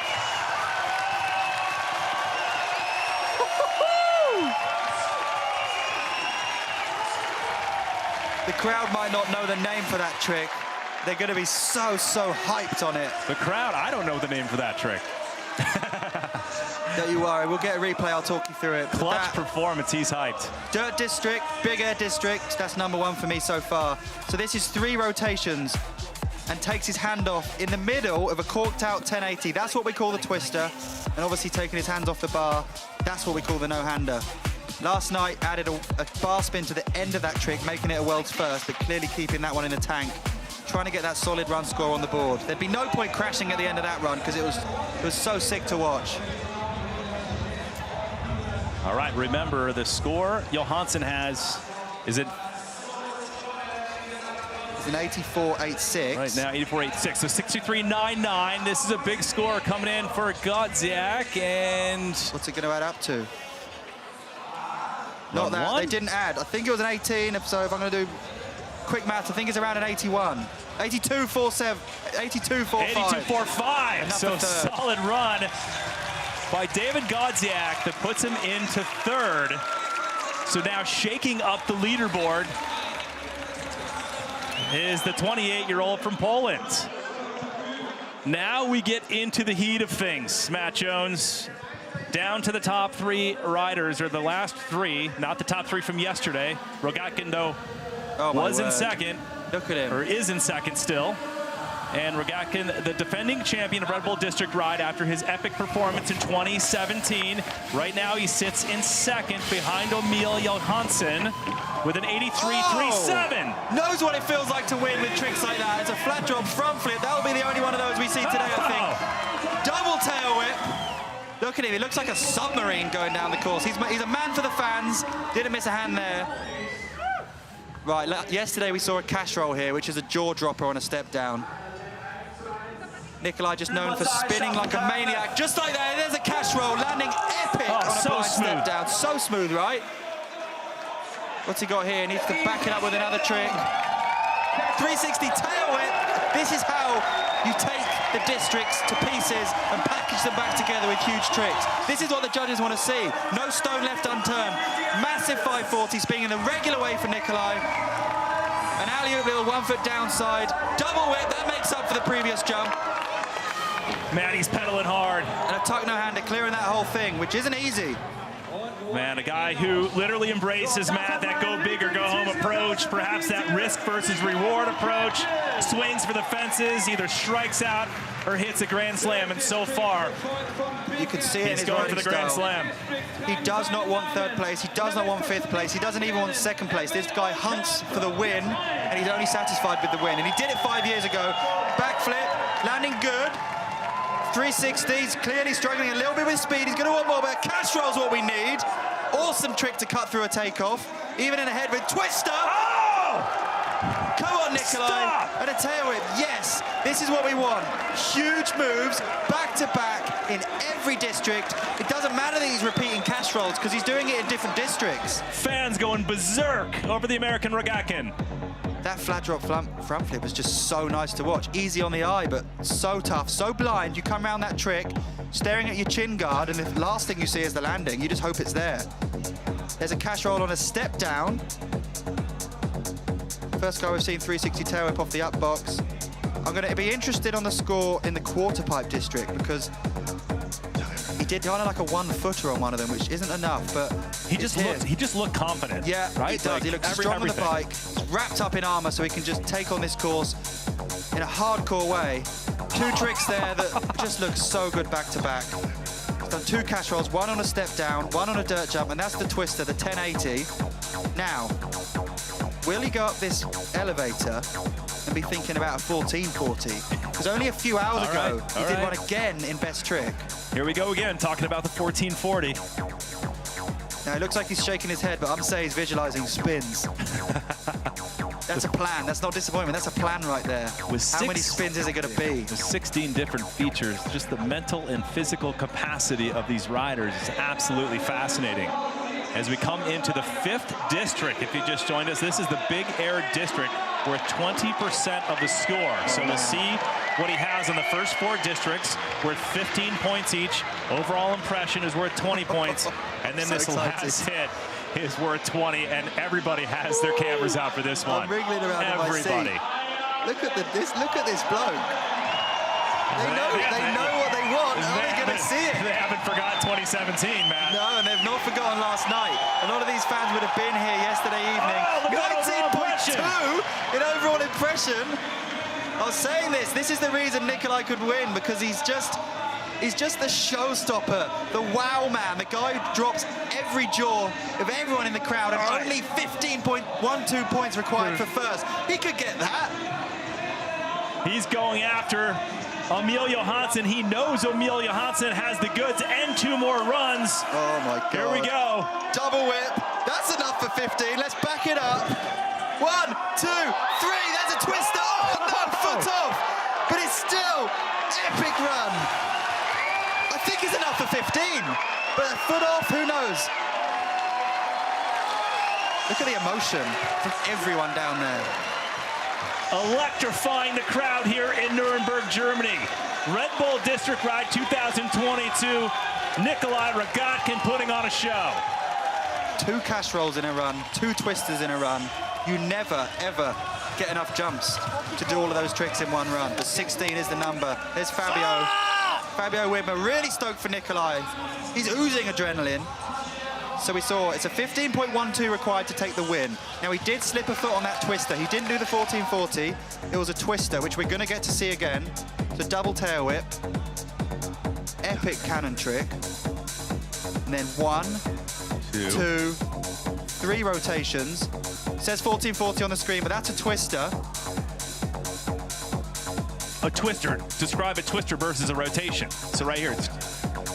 Was it 14? Like, Dude, yeah, was it 14? Was it 14? Yes! I called it completely wrong because of the airtime, man. Wow, he snuck that in, spun fast. Even his bike is dizzy. Oh, I got too excited. I'm calling stuff wrong. I'm going for a swim. No, I'm going to need to go and cool off. I got this. All right, here we go, waiting for the scores. Remember, 84.86 is the score to beat by Emil Johansson, who still has 2 runs. He's up in 2 after Erik FEDKO. But right now, the 7 judges will weigh in, put the pencils to the paper, if that's still a thing. Man, I've done Nicholi a disservice there, calling his run wrong. Nah, you're all right. I was so uneasy in my seat because I just want Nicholi to win this competition so much. ROGATKIN just lives outside of Boston, Massachusetts. So ROGATKIN in the current standings with an 83.37. Once again, we haven't seen this score come up, 69.74. And he gets it, moves into the lead with an 88.34. So now commanding climbing the leaderboard is Nicholi ROGATKIN. And back where we were in 2017. This is history repeating himself. 1440 in best trick, then again in the run. Unbelievable. So now Nicholi ROGATKIN, 88.34 is the score to beat. Emil JOHANSSON now in second with 84.86. His second run coming up second. But first, let's head down to the finish area with Kaz, who's hanging out with Nicholi ROGATKIN, your new leader here in run number 2 of 3. Kaz. Nicholi, we can see what it means to you. You've just taken the lead. Can you put your emotions into words? I'm just so fired up right now. This course is such a roller coaster ride. From top to bottom, you're just hanging on, putting all the strength into it. You get down here and you just cannot believe the scenes. You feel like some sort of king up there. Like when you come out and the crowd's giving you such an ovation, it's just an unbelievable feeling. So that run absolutely fired me up. I was running out of strength and power, but I gave everything and just barely hung on with that 1440 right there. So when I landed that, I was fired up, and going into first, whoa, I can't complain at all. So I'm over the moon right now. I'm ready to do another run. Don't know how much more I can turn it up, but we'll have to wait and see. I'm hyped. Well done. You are the showman. Good luck with the last run. Thank you so much. All right, so thanks, Kaz. So Nicholi ROGATKIN sending a huge message to the rest of the field and putting everybody on notice. 2 more riders to go in run number 2 of 3. It is the best 3 that will count. It is Erik FEDKO, the German favorite, 24 years old, lives about a 5-hour drive north of here, currently 3rd in the FMB World Rankings. This kid grew up riding motocross starting in 2006. Known to have that powerful, relaxed style, Matt. Maybe you can break that down, but this kid has been on fire since a wild card in 2017. Yeah, and also a really good BMX rider at a young age, so he's going to love this course. 360 bar spin to X up on the flat drop. Watch his extension, watch how good he lands, watch his style. Using all of that landing, going way wider than most. God, he's taken every German high five available. He is the Red Bull poster boy right here. He is literally. He is on the posters. Flip whip, kind of tweaking out a little table there. He's got that smaller build. Does that help him out a little bit, or will that affect his speed? It makes you have to work harder and pedal harder. Over the years, the kind of smaller lightweight riders have to work more for speed, but he's a guy who can go higher than everyone. Massive 540, landing real good, carrying speed. Alley-oop tail whip, landing good again. And an awesome opposite downside tail whip. Nollie bar spin up there. You thought, that looks like a feature to me. I'll do a little 180 steez out there too. So, Erik FEDKO, yet to do his favorite tricks like the backflip, Superman seat grab, tricks like that, but he's got the dirt district coming up and of course the big air district. Remember, there's 5 total districts. So the castle is number 1, box number 2. Then the quarter, which we just saw. Now he's coming into the dirt district, where a lot of the riders take a little breath and breather beforehand. He has some making up to do. He didn't have the run he wanted yesterday. Ended up in 6th, and that's getting just pushed down now. So 77.07 is the score that stands. So if he nails it through the dirt district, Matt, and then hits, obviously, the big air district the way he knows how, he can get where he needs to be, which is in the top 3. He needs to be looking at these wind flags because he's a lightweight rider, someone that a headwind's going to affect more than a big lump. But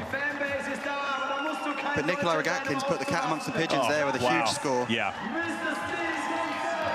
You don't even need to watch this sport, and you know sort of what ROGATKIN threw down in the comparison. Oh, there it is, 360 Superman seat grab. He's landing everything perfect. Truck whip, 360 bar to whip and a flare. He just set that dirt district on fire. Really, really epic style.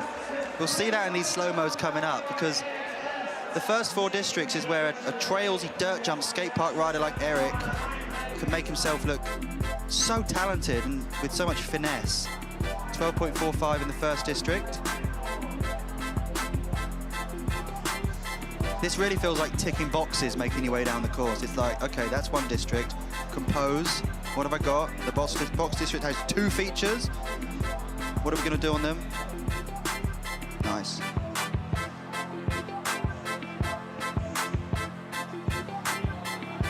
It didn't seem like he had the speed coming into this quarter district, at least as much as Nicholi ROGATKIN, Matt. Yeah, Nicholi really kind of charged in, didn't he?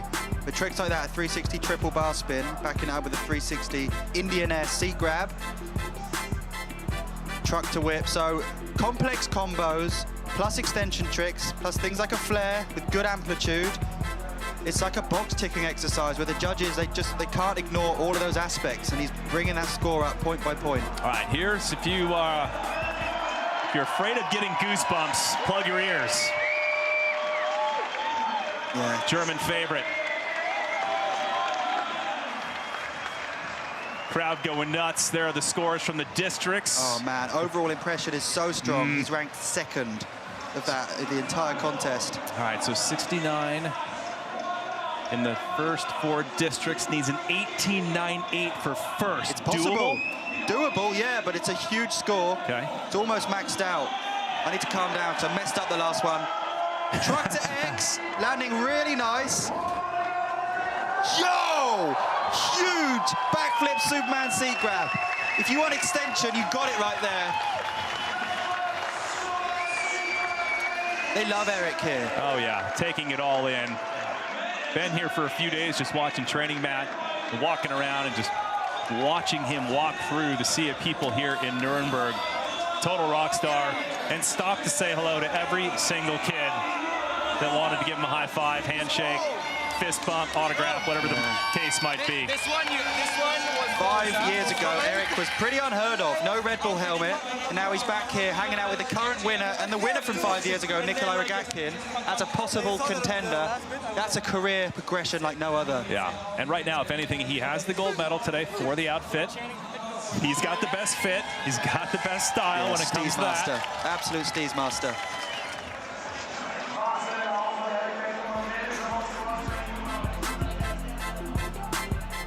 So far away from the pedals. It's one of the most photogenic tricks ever, where you take your hand and both feet off the bike upside down, and you can still land so clean on these dirt jump bikes. That's just raw emotion right there. The feeling of getting to a finish corral in any slopestyle event is like something I can honestly say I've never felt. Well, I have felt, but it's nothing like it. So you see 9th through 13th right there. So FEDKO coming in with a 69.36. So it'll put him into second place. So FEDKO delivering a huge blow. And now it is ROGATKIN in first, FEDKO in second. Way to deliver. Look at this score. Emil JOHANSSON has been pushed to the bottom of the podium. An unfamiliar place, unknown territory for a guy who's on an 8-win streak. Yeah, but I mean, he's up next. We know he's going to bring the heat and drop hammers, but right now, going into the second round of a slopestyle competition, he's used to doing a glory run. The man usually wins with his first run. It's kind of that Semenuk scenario you were talking about earlier with the results, but again, I think with Emil JOHANSSON with 2 runs left, and he's seeing the scores pop up. That's like kicking a beehive, man. You don't want to get that guy fired up. And here he is at the top, and he's got a smile going, a little bit of a grin. And here he is, Emil JOHANSSON, and winner of the recent 2022 Red Bull Joyride in Whistler, BC, British Columbia, Canada. And currently ranked #1, clearly, in the FMB World Rankings. Has pretty much won everything he's entered in the past 8 major events. Spread over 3 years. No one worked harder at home for this stuff than Emil, and it shows from his riding, and it shows from the tricks. The guys in the know he has still locked away. Nice foot jam there. The only rider opting to ride a slopestyle bike with rear suspension. That's more than yesterday. That's a foot plant 360X up. Triple truck driver, landing perfect with an over-rotated 360. Just spinning the bars for good measure. Tongue out, high fives. A lot of multitasking going on. And the other side, both hands, baby.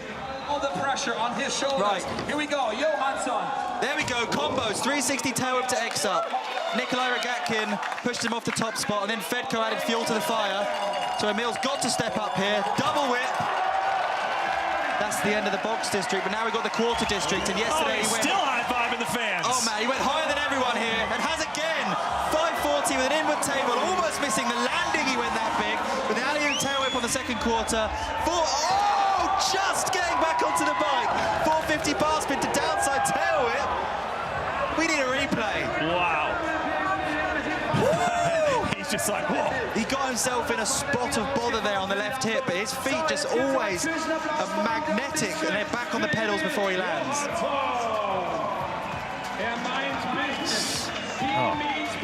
Does he seem less out of breath than everyone?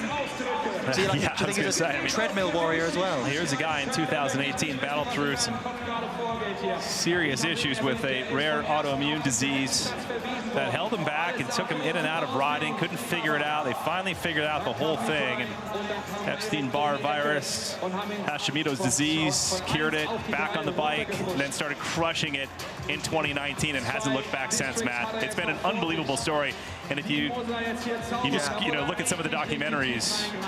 Absolutely, the journey he's been on is so bizarre and so tough, but he's overcome adversity, and that's kind of a macrocosm of what's going on today. This is a small version of that. He now needs to work extra hard to take back that win on his second run, dropping in. Not used to seeing third place by his name. 360 tuck no hander, just a straight backflip. That's yesterday again where he struggled to get, oh my word though, opposite double downside 360. 360 top, that was opposite too. Okay, the control he has on the landing when his back tire washed out right there and he still manages to pull it back in underneath his seat is fascinating to me. All he knows is winning, and to win you don't mess up. That was a foot plant 360X up and a 450 triple bar spin, scoring a 12.52 in the top district. This got the sickest style. He's such a tall guy, makes the bike look tiny underneath him. Massive score. Second in the box district. Compared to the others, that's what you see on the side, left-hand side. This is where it was. Kicked that opposite tail whip, didn't kick it hard enough, but just still got to the bike. His core strength must be just so insane. The only trick there that wasn't complex was that straight back flip. So it's all going to come down, Matt, to this final big air district. He just spins opposite so often. That's an opposite 360. Both tail whips are opposite too. The whole trick, it feels backwards, feels unnatural. Have we got a score yet for that district? Pumped. So it's all going to come down. Let's talk about the big air, the best trick contest last night that he showed up for. We didn't expect to see him, and he won that with the world's first, which was absolutely insane, Matt. Yeah. And what was that trick, and do you think he'll do it again? The trick was a 360 tail whip to bar spin to downside tail whip. So 3 insane moves in different directions all going on during a massive 360. Oh my word, the overall impression is humongous. Off the charts. Quarter pipe district, winning that one. He's podium position in every district. That's what we need, a consistent average across all of them. And those red bars are almost at the edge of our screen in every district. A 17 would win. And if he does what he did last night in the best trick contest, no problem. No Here we worries go. at all. Emil JOHANSSON, final rider here in the second round before we get into the third. Double downside whip on a cannon. There's a 360 windshield wiper. Mega trick. So many tail whips in this run, but all in different directions. They're all complementing each other. They all add value. And the crowd know it too. That was one bar spin away from the world's first we saw last night.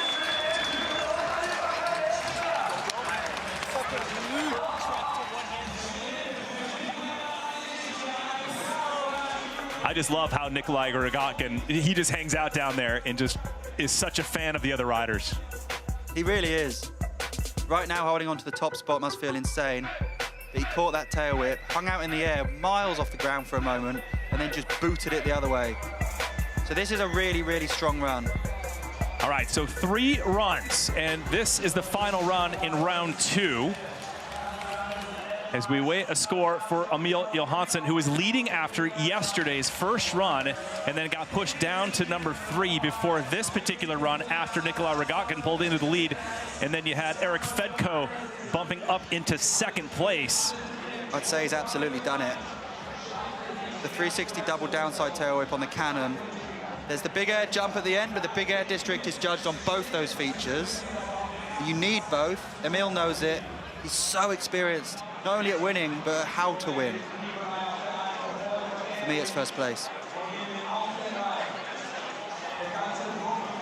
Did he check all the boxes? The Swedish flag's out for the 23-year-old Swedish sensation. All of his scores in the last 8 events that he has won straight have been above 90 points, including a 98-point run at Innsbruck. That was the highest score ever. Don't think this is going to be there, but it's going to be close with a 71.34, so it'll put him back in command. Is Emil Johansson. And there's a familiar position, number 1 and above the 90 mark. He's happy with that. This would have been his first ever win in the streak to be sub 90, but now look, there's a 9 in the front there. That feels like home for him. Unbelievable. So after the second run, Emil Johansson of Sweden moves into the lead, and he's in the finish area with Kaz. Kaz, take it away down there. Emil, you've done what Emil does best. You're an absolute machine. You were pushed to third and you went, okay, I'll take it back to first. Amazing. Thank you very much. Give me more. Well, it's very hard, honestly. Like, this course is so exhausting to honestly get down one piece. I had a bit of a bobble mid-run, but somehow made it back on the bike, landed it. So like just to get down in one piece and somewhat have a clean run and get bumped into first feels amazing. Can we expect more, even more? Can I be cheeky enough to ask for even more from the last run? Future will tell. Well, listen, good luck. Thank you. Very much. Thank you. All right, Emil Johansson down there with Kaz, and he'll focus on his third and final run, but now goes into it the leader with 90 points in run number 2. It is a 3-run contest here at Red Bull District Ride 2022. So the standings now, Emil Johansson jumps back up in there to the number 1 spot, a familiar place, and Rogatkin got pushed down to second, but still holding on tight. Erik FEDKO, how about that from yesterday's run, moving into the top 3, and Dawid GODZIEK now pulling in to that top 5 spot. And so what a competition going on so far. Matt, your thoughts as we come into the third and final round? So Emil, Nicholi, Erik, and especially Dawid GODZIEK, the top 4 there, I know for a fact they all have more to give because we've seen it in best trick, we've seen it in practice, and we've seen it throughout the year from the tricks those guys can do. And this course, it's a challenge, like Emil said, it's super physical. It has this massive cardio element where you're out of breath, but upon taking off every jump, you need so much physical exertion to spin the bike round and do it all.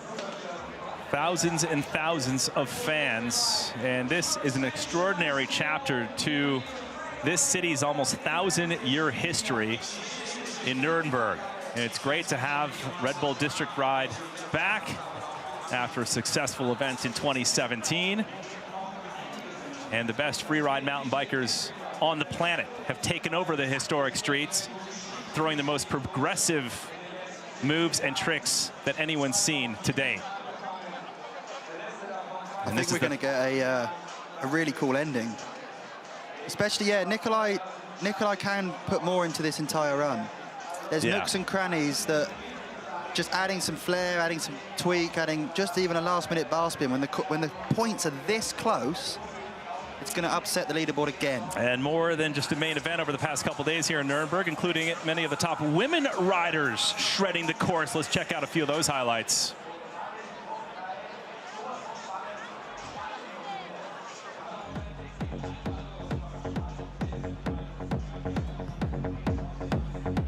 Something that none of them have ridden before. This is unique for the guys.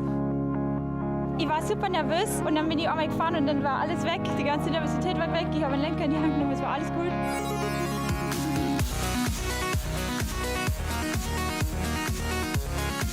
The female riders these days are just on a whole nother level. These girls aren't scared, and I just can't wait to see what they can bring to this event.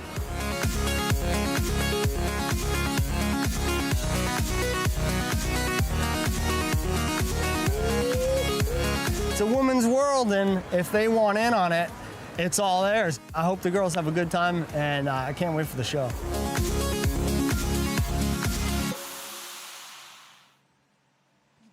Matt, awesome to see the women out here progressing this side of it too. You know, it's great. You see so many diverse riders over the past couple days training out here, from a BMX, you know, to slopestyle riding. It's everything now. Absolutely. Ellie Chu there's flown all the way over from New Zealand, usually resident BMX rider in shows, and now she's picked up a mountain bike and backflipped that giant Lars Buter. So these female athletes, they don't get a chance to train on stuff this big, because really these jumps only exist in massive slopestyle competitions, and without access to these comps, they can't train on them. So they actually had the hardest job last night, because they're hitting jumps of this airtime for the first time. So impressive to watch, and in front of this massive crowd. And in that crowd, one of the most famous riders not competing is Fabio Wibmer. He's been hanging out, watching all the competitors. Look at that. Yeah, just such epic videos. He's such a legend. So many cool projects. Yeah. On snow, really? Yeah, just dominates the YouTube space as a mountain bike rider. Urban freeride was his forte. This stuff put him on the map. And he's with Kaz in the finish area. Fabio, everyone's so excited to see you here. We've just seen some epic videos, and one of them, an urban slopestyle video that went viral. How special is it to be here at District Ride? Yeah, it's just like insane seeing so many people here watching biking. I think it's just for the sport in general, it's absolutely amazing, and there's so many fans, like actually meeting them in real life again, and yeah, just seeing how everyone is so stoked on biking is just the best. I mean, is there a particular run that you are most looking forward to watching, or is there one that you've enjoyed the most so far? Well, to be honest, like everyone is killing it. Like, it's such a difficult run, like top to bottom. It's like really, really technical. But of course, Emil's run, like as always, completely mind-blowing. And but also Nicholi's run was so good. He's just getting the crowd so hyped. So really sick to watch. But as I said, everyone is absolutely killing it. Well, listen, enjoy the event, and thanks for speaking to me. Thank you.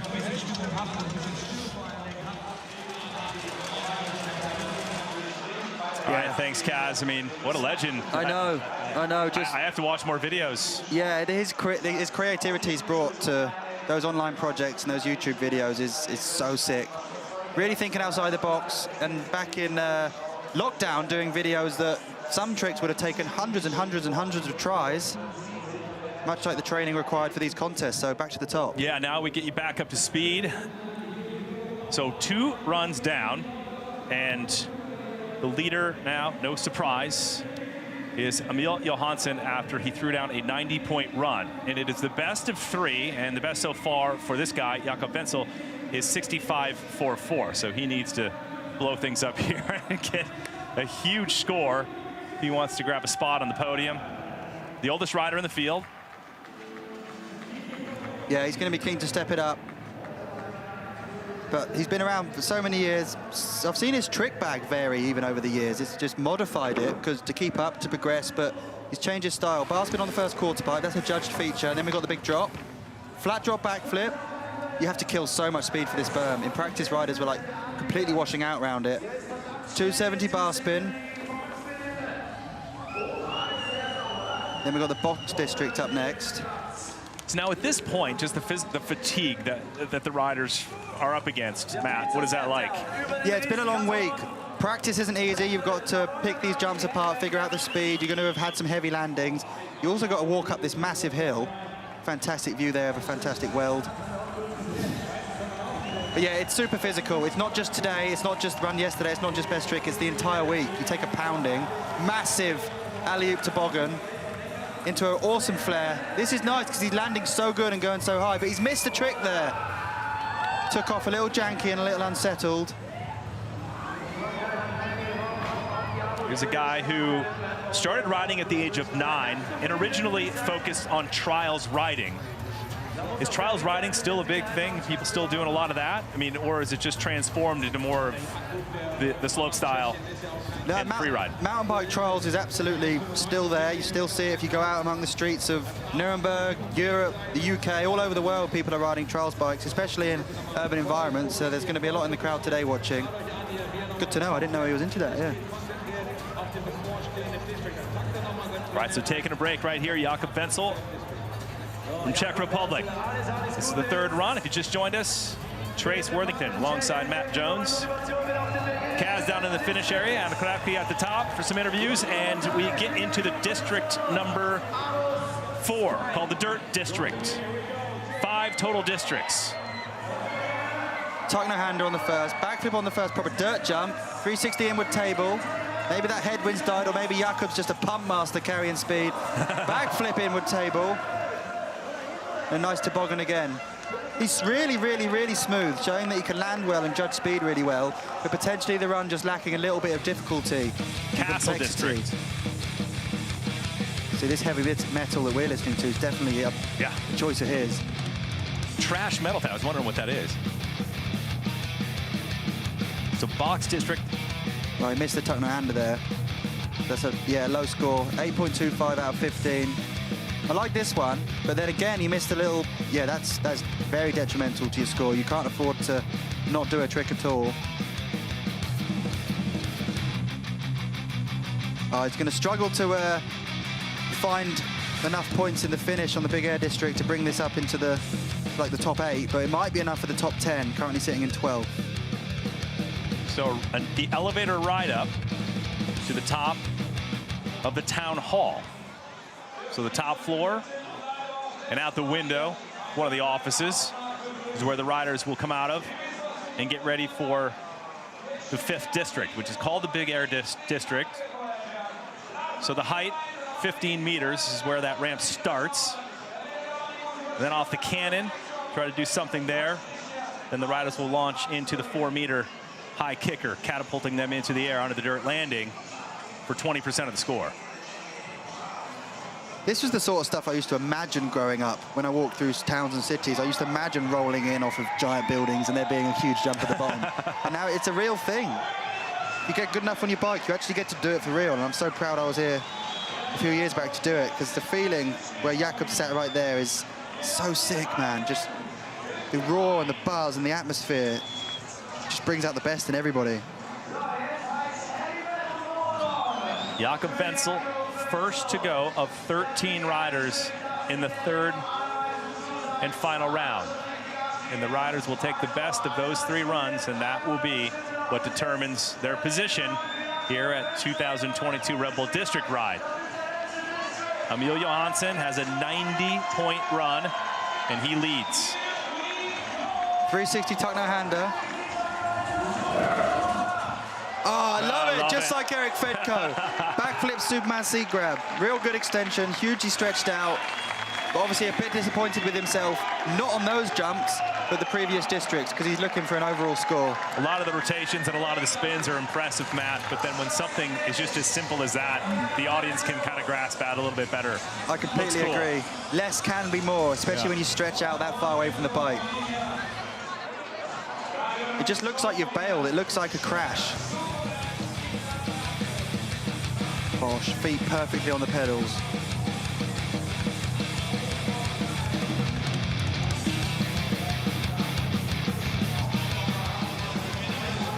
Not easy even being invited to district ride. It's a privilege if you talk to any of the athletes just to be here.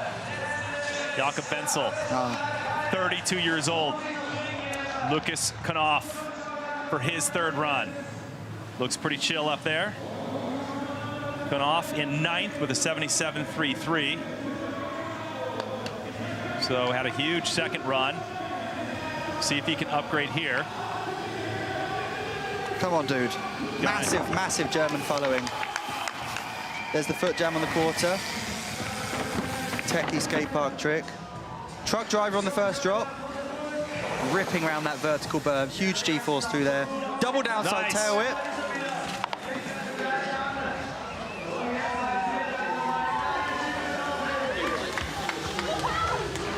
Once again, Matt, break down the cobblestone. You have wood, cobblestone, you have metal, you have dirt. Everything is thrown at you at District Ride. Yeah, just a constant change in riding surface. It's really weird because you feel it through your wrists, and you don't, then you do again. And if you land deep and a bit off, kind of a bit of a slide going on, when people hit those cobblestones, they wash out, and that's how we've seen a couple of riders smoke the guardrails. Tim Bringer, obviously, putting him out of the competition as potentially one of the favourites. I love that 270 tail whip. There we go, double bar. It's like the wind's calmed down just a little bit. See, look at the flags on the right-hand side. And earlier on, there was a little bit of a disadvantage coming in, Matt, to this dirt section right here, the dirt district, with that headwind rolling right up the street. Yeah, headwind's a nightmare for riders. When the jumps are built to such perfect precision, you can't afford to be slowed down in the air. Especially all that spinning and going on when you can't even see the landing. But that looks good. That looks pretty calm, right? The flags look calm. It's the only calm thing about this event. When you look at the standings in the dirt district, it's Godziek who had the best in the dirt district. So Emil Johansson was third through this district, and he's leading the way with 90 points. So it just goes to show you, you don't need to win every district. You just have to be consistent throughout all the districts. It's exactly right. It's what sets this event apart from all the others. 360 tail to bar spin. Now, last run, he did it all the other way around. Let's see. He does. Aye. Truck whip. What's he got in the quarter? Oh, yeah. Nice. Oh, not quite getting back in. There was a bar spin foot jam. He knows it. Some of the judges, ex-BMX riders, that are going to have really wanted to see him perfect that perfectly, because this course has got a lot of quarter pipes and a lot of skate parking features.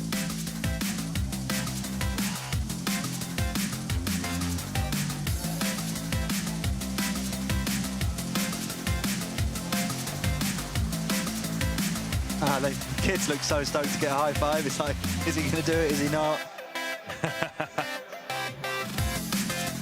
Quite a low score in the box district. 11th through that district out of everybody.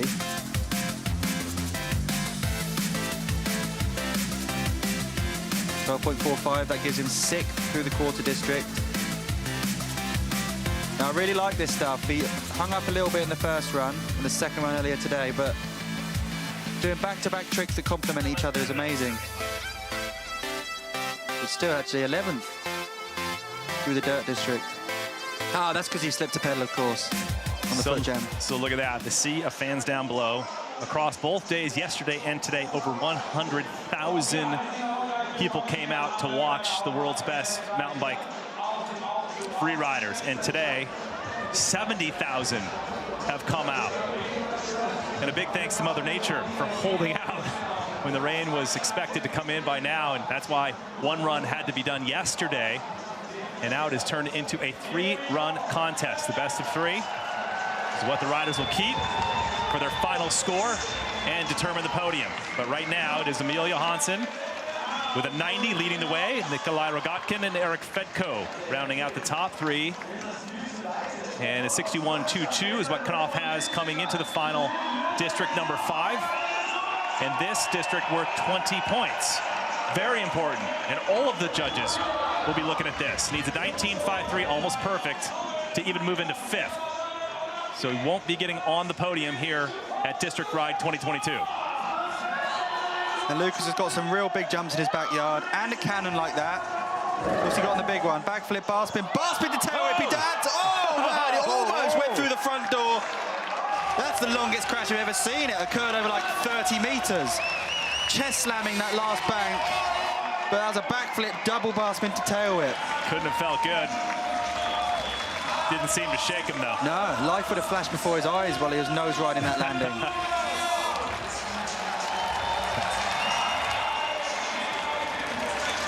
Both the Andys down there emceeing, Andy's Zeiss and Breivy doing a nice job and giving the riders congratulations. 1, 2 bar spins, and then booting a tail whip round. Wow. Insane trick. It's amazing how much the sports come on. That would have won best trick not many years ago. And now you're just placing it inside the slopestyle run. Definitely looked like he tweaked his ankle a bit there, but Thankfully, that's the last run of the day. Look at that crash. Sorry to laugh, but it just went on forever, didn't it? Well, Finally came to a stop. He's laughing. Yeah. That gives us clearance. 61-2-2. So just taking it all in. He's not going to get on the podium, not going to get into the top 5. But hats off to Lukas KNOPF of Germany, the 26-year-old, having some fun in his home country. As we go back to the top now to the Castle District. Miguel Guerrero, the wild card rider. Guerrero sitting in 11th right now with that 77.16. That was his first run. He got pushed down pretty far after the first day. He was in 5th after yesterday. Clearly there's been a lot of progression today. Yeah. As he's been pushed down so many spots. Riding for Marin Bikes.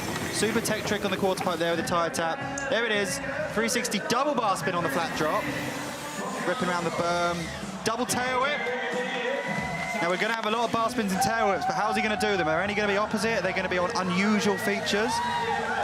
Let's see what he's got.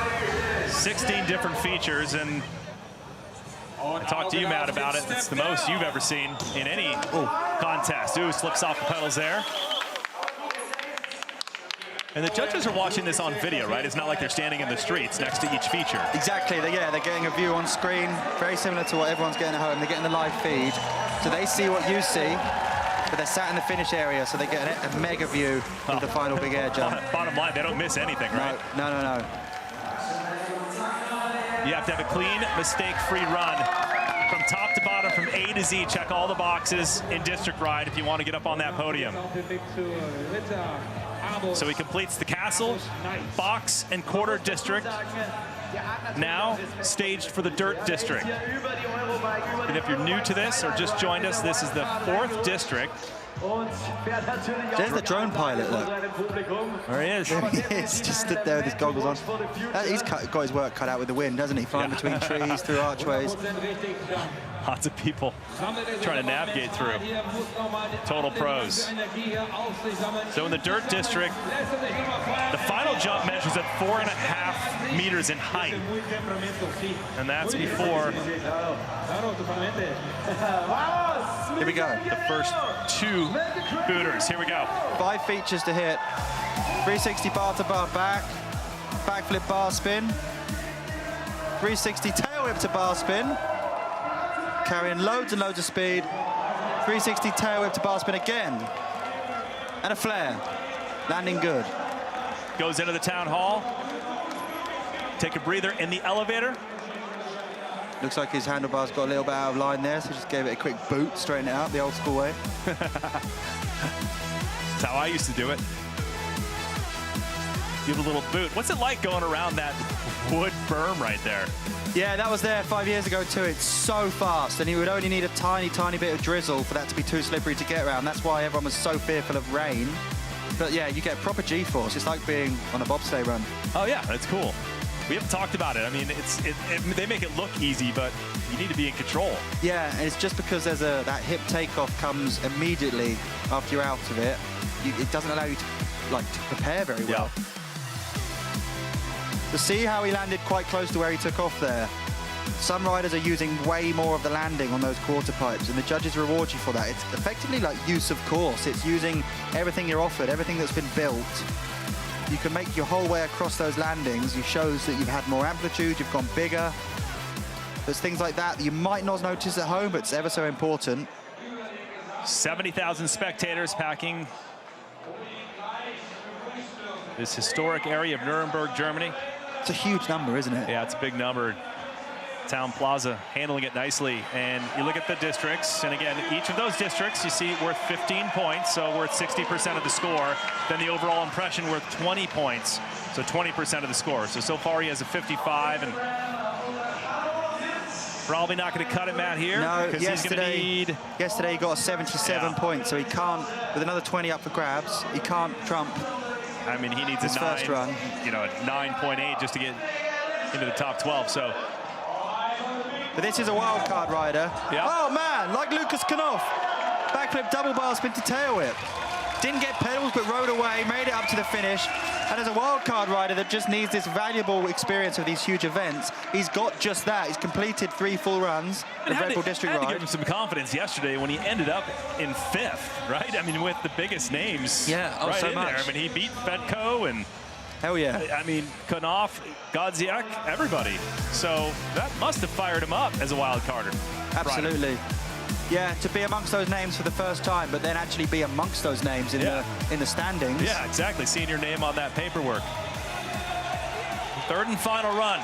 We'll see his name for a long time, I'm sure. Guerrero is 3rd to go of 13. Emil Johansson, who's leading, will run last. So he comes in, he'll settle for 11th. As we go to the top now for our next rider. Number 4 of the field of 13 today. Tommy G. Thomas Genon from Belgium. 29-year-old. Mainstay on the Diamond Series for years. Yeah, it has so far. 360 to Fakey, first guy doing that. He's at 10th right now, Matt, with a 77.20. Yeah, so he's got a lot of work to do to get up there. There's a foot part 360. And a double downside tail whip. Really common trick we're seeing on that hip. So you kind of want to do something different to everybody else. That doesn't make it easy. I'm not saying it's straightforward, but it may be a place where someone could think outside the box. We saw Tom Isted, the only one to do a core 720 up there. There's another double tail whip on the huge step down. I want to see some big 360 tabletops from Tommy G. Do you hear what people say when you're riding by him? No way. Nothing? I don't think so. Someone might, but I've always remembered being so in the zone. Your run seems like a blur. They might not even remember what happened on 16 features. Opposite flare, landing really high and good. Regular flare, this is what we want to see. And an opposite 450. This is fluid, this is flowy. Another fakie, getting it done. So that's where we've seen riders throw the whole thing away, just on that tiny little, nollie pad between these railings. We were talking, it's like there's almost an irony to it. Like a half a meter putt in golf, right? Yeah, you're true. missing that thing. And Perfect you're like, example. What? I just got here in 2 on a par 4, and then I blow the putt from that close. Yeah, it's exactly what it feels like on live TV. So the Dirt District is somewhere that Tommy G's can do really well, because this is the stuff he grew up riding. You know, trails, steep dirt jumps with nice landings. Awesome 360 table. Opposite 360, 1 foot downside. They look great back to back. Opposite decade, spinning the bike the regular way, but spinning his body the irregular way. Regular decade, so again, he's using back-to-back jumps to do back-to-back tricks, and a 540 on that quarter pipe. That looks nice. That's just easy on the eye, aesthetically pleasing, unreal run to watch. I'd say that his 20 points available for overall impression, he's going to be really, really near the top of that. 7th in the Castle District.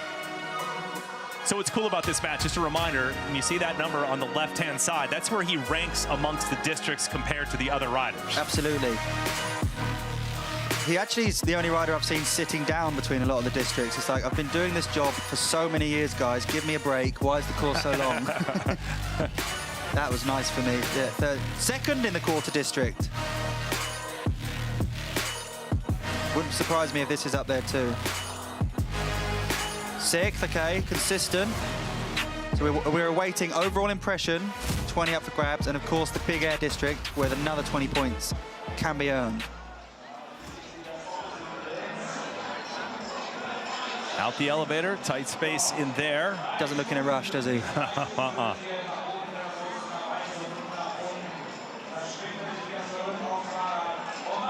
So Genon, the 29-year-old, needs to reach into the tool bag and break out the biggest tool he has if he wants to get anywhere close to the top 5.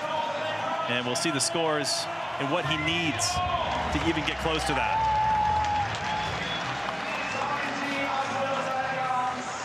Overall impression's going to be strong, I feel. No, 10th. What did I miss?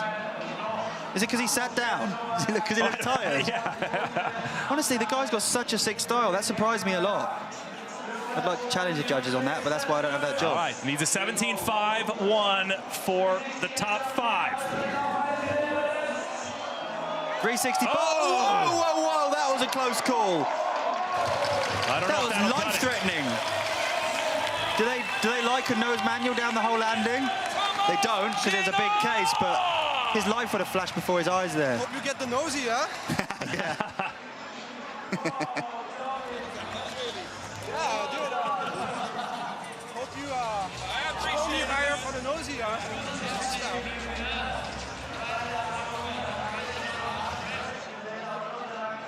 Talking about the nosy.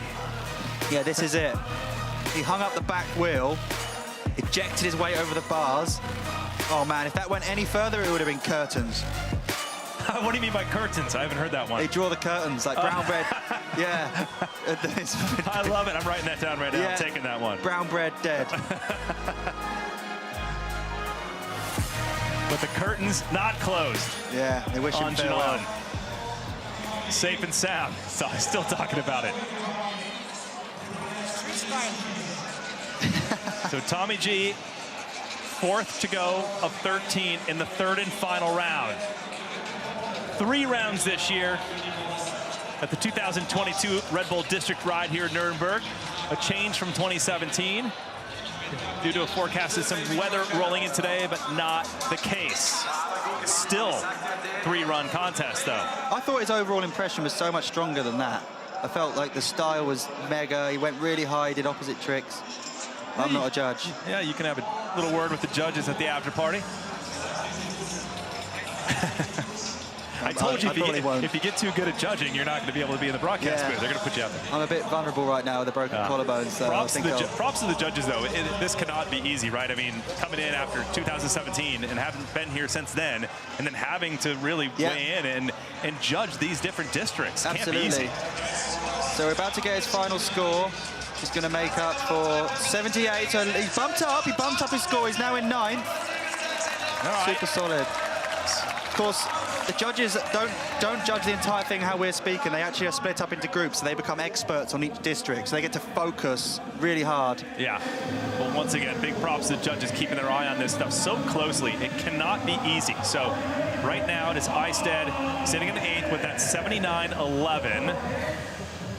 And again, Emil Johansson, who we'll see shortly, he'll run last, has a 90. That's the winning run so far. And there we go, choosing to not trick that first little quarter pipe, even though it's judged. Barrel roll on the first drop. The only guy doing that off of a flat surface. There's that cork 720 that the judges love.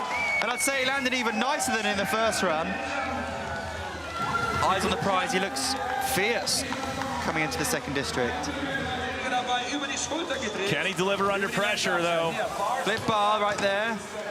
This is pretty similar to the first round, but obviously you can always clean it up, you can always go higher, and he's got a lot more to give on these features. Yo! Front flip off the up box.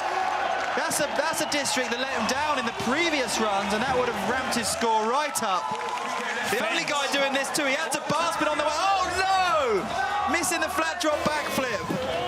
Epic use of course, but previously we saw him do a flat flip off of there, and he looked so bummed to not get that done, especially after adding a bar spin.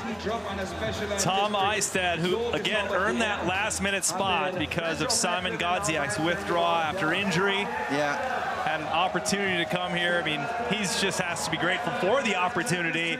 You know, it's true. I'm sure he didn't want to see Simon Godziek get injured, but hey, look. I know, dude. Watching that run so far, I felt like he could have had it all. But he's a rider that he's interested in the win, but his priority really should be staying on tour and solidifying enough points and a good enough result to actually be back at all of these events, because he's always the rider that you see as an alternate, which means he's waiting for someone to get hurt. So look at this. To pull out, but oh man, he's won the first Castle District. He's got to be stoked about that. Yeah, what a first run. 13.12. Yeah. That's such a sick feeling, because he's the only guy doing a cork 720 on that hip. And again, the front flip on the up box that you're seeing here boosted his score so much, enough for 5th there. So this was building up and shaping up to be such an impressive run. And if he had the flat flip off of there, using that course, I'm sure he would have just driven it all the way home. Isted, though, is a real crowd pleaser. He loves the crowd noise. We're about to see him at the top of the rat house. Big air is where he goes biggest, so Trace, let's see what he delivers. Yeah, we're upset for you, Tom. And the bikes get a little techie on me real quick. The build of the bikes, they all look similar. Very, very similar. No gears, one brake. They've got gyros now, which allow you to spin the bars around that many times and your brakes still work. Tire pressures are going to be super high, up to 70 to 80 PSI. Europeans will use bar, I don't know the conversion. Suspension's pretty much locked out. So these are big BMX bikes, but they weigh a light, really light ones, just under 10 kilograms, 10 to 11 kilograms for the whole bike. But you really feel that weight with spinning around wheels because of the gyroscopic effect. Is that tech enough for you? It is. I'm going to ask you more about it. I'm very interested in it. But Isted comes with a 53.29 after the districts and the overall impression. And again, big props to him on that Castle district. Come on. Give us a crowd, please. Highest score so far at District Ride 2022 in that area. So here we go in the final hit. Give us a crowd, pleaser. The only rider from the UK. The field used to be littered with British riders. Twister! Yeah, bro, and he lands it! That's a trick he's been crashing on a lot in the contest season. One that's made in the alternate, the guy that can't quite get enough points. Because he is a guy who goes big. Did it right there. Listen to the crowd. There's a Twister.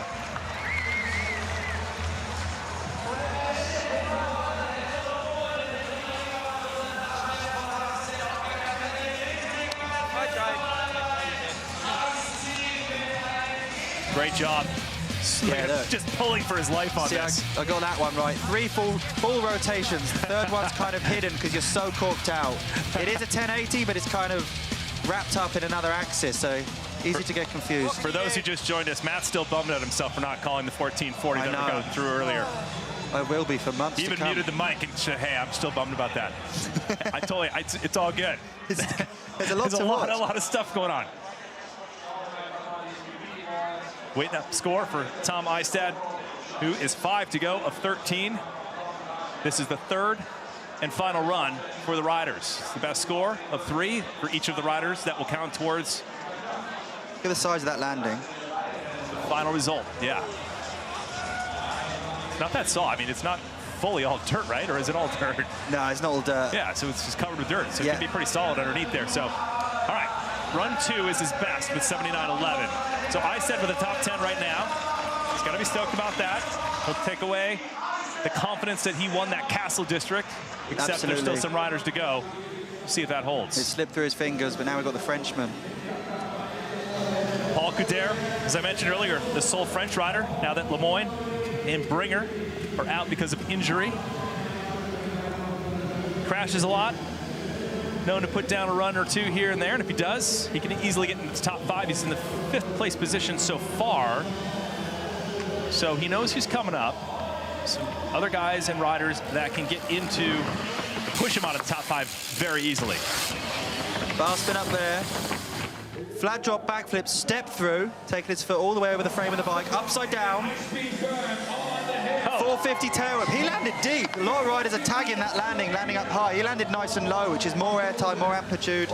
Acknowledging the fans there with a nod, but keeping his hands glued to the grips. Here we go. Huge, oh my word, backflip tail whip. He's taking him all the way down to the bottom on everything.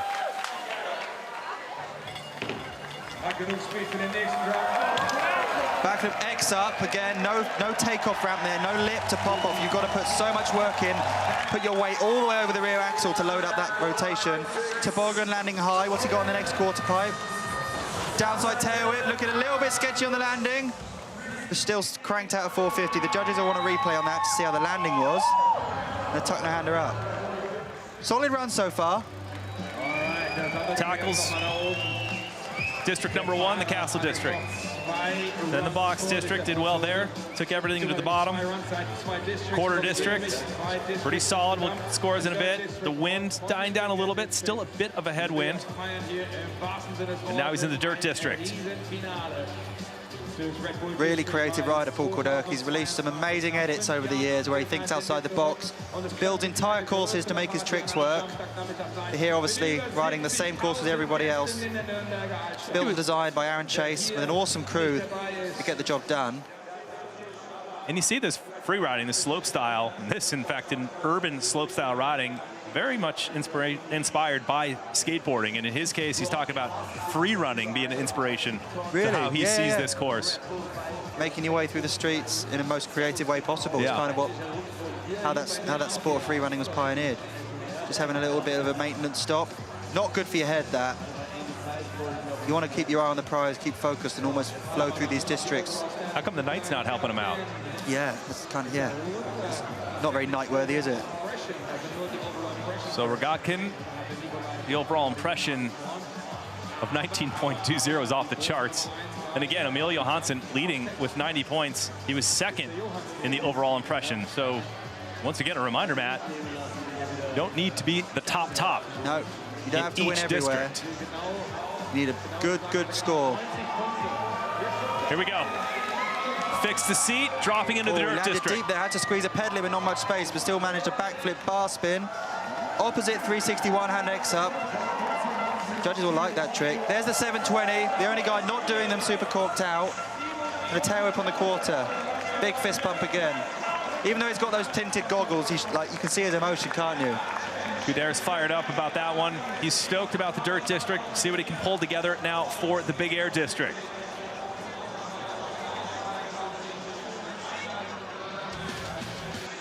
That must be scary, tilting off that. Yeah. When he is, Sam Pilgrim was the first guy to kind of take it into, he wasn't the first to do it in competitions, but he was doing it regularly at every stop when they built these flat drops with no takeoff, and then kind of, a lot of us just had to figure it out. You had to build your own one at home, hopefully with a soft landing, and think, right, I've not got a ramp like this. How much weight do I have to put over the rear wheel to make it do a backflip? And the answer's loads. Right, this is the angle we're going to need to see how he landed.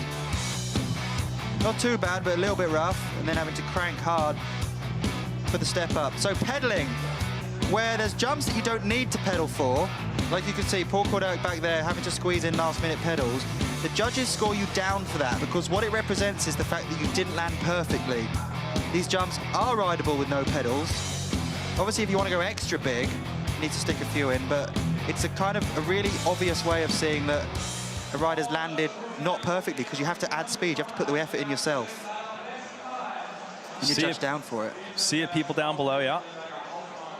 Again, a combination between yesterday's first run and the best trick contest. And today, 100,000 folks have rolled through this historic city of Nuremberg. Check out the world's best. District Ride 2022, and today, 70,000 fans. The first time we've had two features down here. 5 years ago in 2017, when Nicholi did the first 1440, he just dropped in a huge roll in and they had the one jump. Whereas now they've added the cannon. I think it adds a lot to the area, and just the build they put in to make this event happen. That giant structure. And look, that angle you see there is what the riders see. It's like riding off a cliff. The cannon's like riding off a cliff into oblivion. And you don't want to go off the side of it, do you? No, again, curtains. Another little pit stop. All right, solid in the Castle District. It looked like it, and the judges liked it. That was the best of the districts for Couderc of France. Fourth place is doable with a high score of 18.46 on these last couple of jumps. He'd be so stoked with fourth place. Yeah, right now he's in fifth.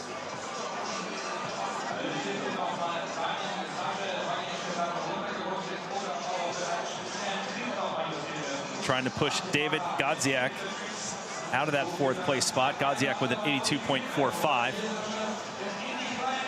Right, he just showed us he's going to do a backflip bar spin and then a double backflip step through. That's what I was thinking. Bosh, there it is. Flip bar. There's one flip, foot over, second flip. Nice! Perfect! Yes! Crowd love it.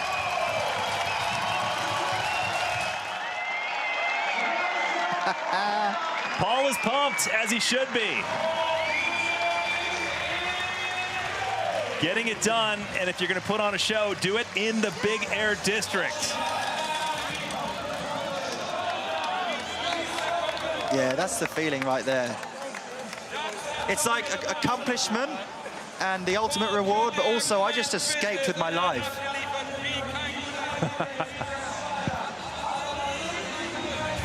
Break this down. Okay, so foot over the top tube, halfway through, two backflips linked together. He landed pretty heavy, but that's because he went so big. Whoa. He's been landing deep on a lot of jumps in this run, and I kind of like it. It adds a ferocity to the run that shows the size and the scale of these jumps. The 25-year-old French rider. Get to see his face for the first time. Yeah. Awaits the scores, 7 judges. I think it could do 4th. Not quite. No. Really, really, so really he'll close. stay Stays in 5th, but he's got to be happy with the top 5 and doesn't push Godziek out of the top for 4th place. Really close to 4th. So, and at the top, waiting to drop, Torquato Testa. Testa needs to throw something big here if he wants to jump in there. He's run 250.95, he's in 13th, so. You can only gain from here. Yeah, exactly. You don't want to be first after you turn the results upside down. There's the flat drop backflip. Ripping around this berm. See if he gets handles that box district a little better. That's big. Nice. Yeah, double tail whip. This is where he had troubles earlier. On that hip. Look at his smiley face. Down box. This is where he had troubles earlier. Will he manage it this time? He does. Backflip 2-foot can. He crashed trying a backflip pendulum. Yeah. Pushing his feet both ways. He went for one way then because he thought, I need to make it to the end here. Nice backflip off of that. Again, just a backflip, but not when you're not given a steep takeoff to pop off of. You've got to work so hard to make it happen. Opposite flare. What are you going to pair it with? Regular 5-4. Oh, no! I'm almost certain we saw that yesterday in run 1. I even joked about it, didn't I? I said it's the nicest crash you could possibly have on this course, and he's just done it again. Yeah, it must just be a pleasure to do. He's the smoothest crasher out there. So he gets to end his weekend at District Ride amongst these fans that have surrounded the quarterpipe district. They've not got to see someone go down these steps yet. These kids will be happy to get a high five, won't they?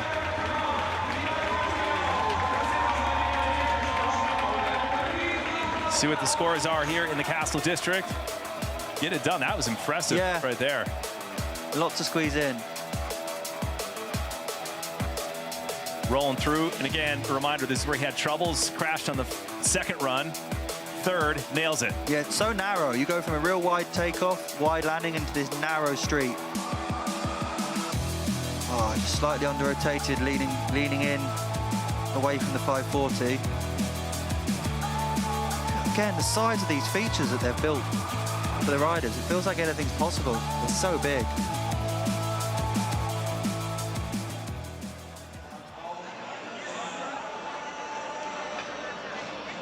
So looking up the historic streets of Nuremberg, Germany, located 2 hours north of Munich, midway through the 3rd and final run of District Ride 2022. And Testa decided not to do the Big Air District, which means we'll head back to the top now for Max Fredriksson, who right now sits in the number 6th position with that 80.51. Once again, fellow Swede,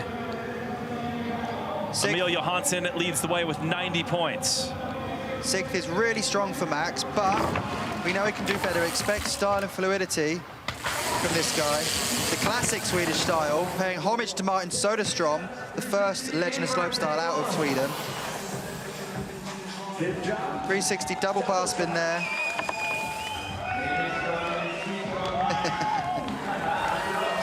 This is his last run of the entire showdown, and that's a feeling in itself, knowing that when you get to the bottom, you stay at the bottom. Double tail whip on the step down.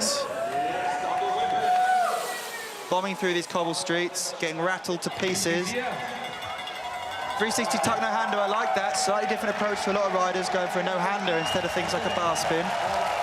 Come on, Max, show us what you got in this skate park style stuff. Nice, alley-oop bar spin to inward table. Regular topside double whip. Feet stayed on the pedals, looked a little bit sketchy, but then a 270 tail whip. Nollie suicide, lovely. The fans are getting fired up now. Fredriksson, 8 of 13. We have a lot of big names coming up, including the German rider Erik FEDKO. The fans will be waiting for him, but Max Fredriksson took every chance to sit on the bike when he was a kid. Started BMX racing at the age of 12. Dirt jumping was added to that from then. Climbed the rankings and the whole scene, and here he is at Red Bull District Ride 2022. Come on, trail boss. 360 toboggan. Triple truck driver. Opposite 360 inward table. He's pedaling hard. Backflip tail whip. Lands good there, lands really good. And a huge tuck no hand to bar spin on the quarter pipe. Went so high, gave himself the air time to fit in 2 tricks in 1. Or bang for your buck.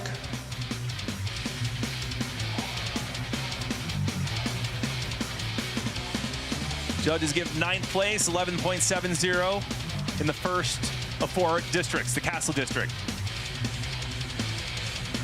That was big, Matt. Yeah, double tail whip on a real blind jump. I really like that 360 tuck no hander. Consistent scores coming in. 7th in the box district. 1 and into an unturned down. Oh, they like the topside double whip. That's the one they're into, that double whip. Really, really hard to cram it in. Let's see how he did here, because I like watching this. It was really fluid, spinning both ways. Aren't we lucky with these angles that they put on for the show, with the drone, the epic camera views? You do not miss a thing. And it's so important for the judges too. 8th place in the dirt district.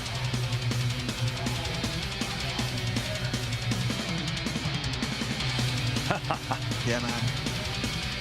So great, so fun to watch, and once again, each district, the first 4 districts worth 15 points each, 60% of the score. Overall impression, we'll get a judge's view of that here in a second before he hits the final feature in the Big Air District.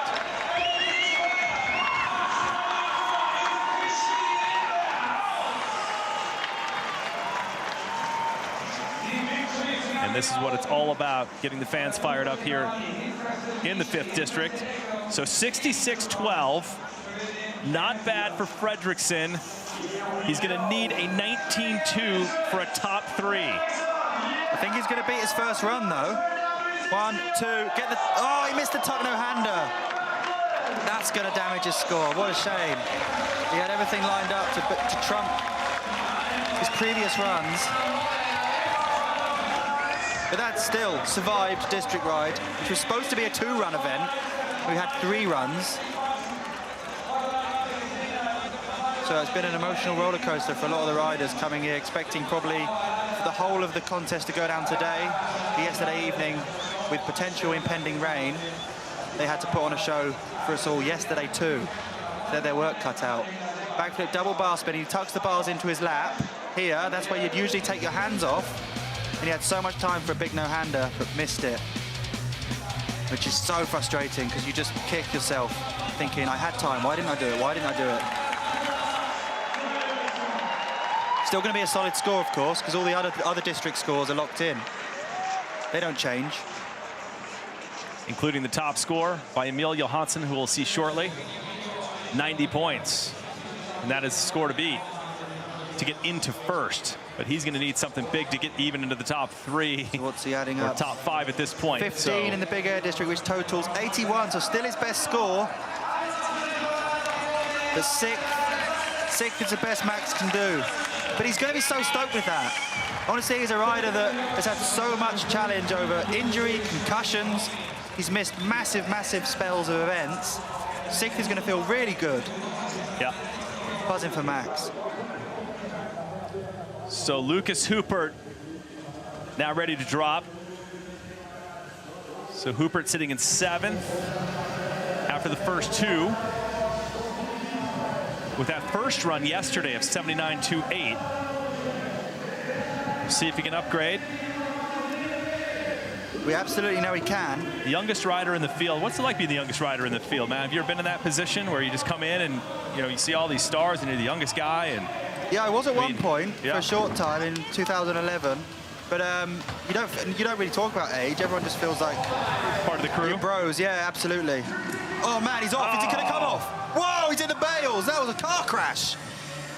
He looks fine though. They put those bales there for a reason. I hope he didn't get a good burn down there, because that's a long, long, dry plywood slide. He's actually pleased about it. Do you think he's going to go and slide down again? Is that where the phrase bailout comes from? So, unable to make hay while the sun shines. But this will be the last straw. This will be the last straw. Oh, no, that was... No! Hey, here he goes. All right, now this one is for the fans, because his score will not be exactly what he wants. And look at this. Take it all in, Hoopy. Oh, that's dope. Huppy. They call him Hoopy or Huppy? Huppy, yeah. Huppy, all right. So, the Swiss Army knife of slopestyle might be folding out the nail file to fix his nails after bombing into that section of bales.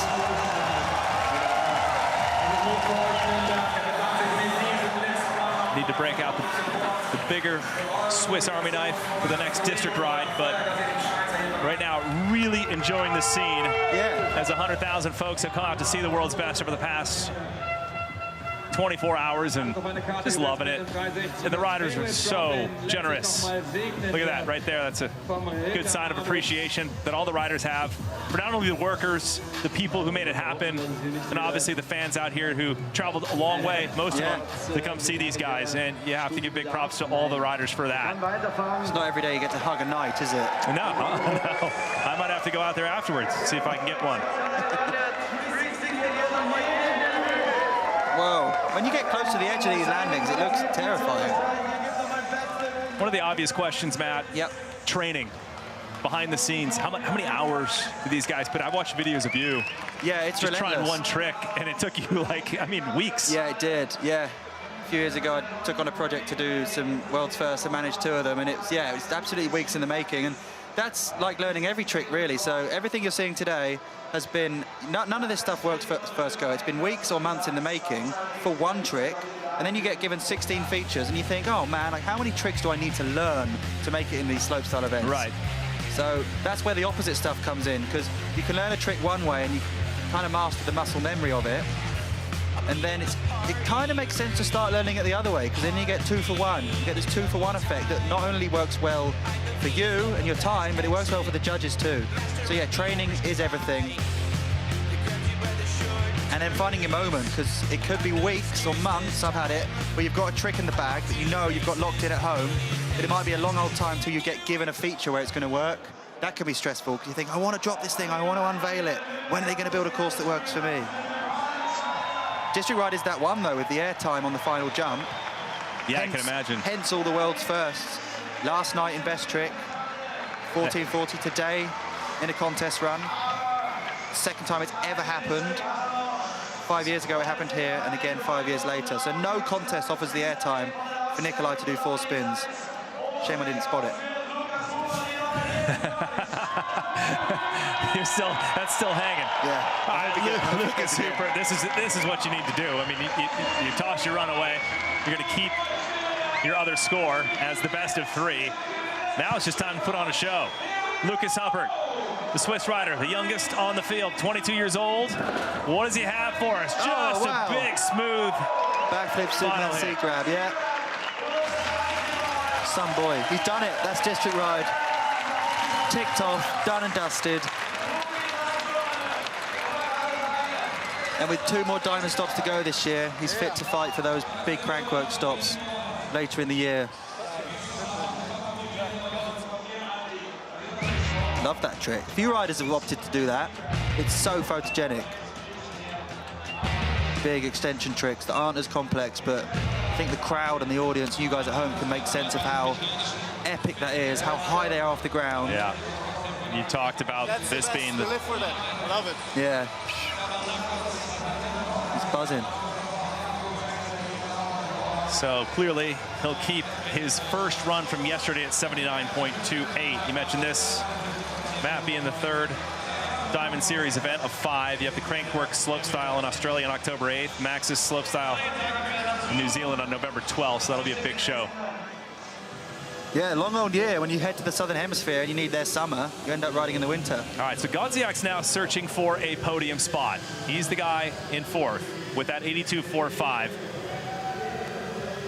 And as we discussed earlier, Matt, having that big season, winning several events coming into District Ride. Yeah, it feels unusual that his name hasn't been called out much over the last couple of days. Obviously, other than in best trick last night doing the world's first twister no-hander to bar spin.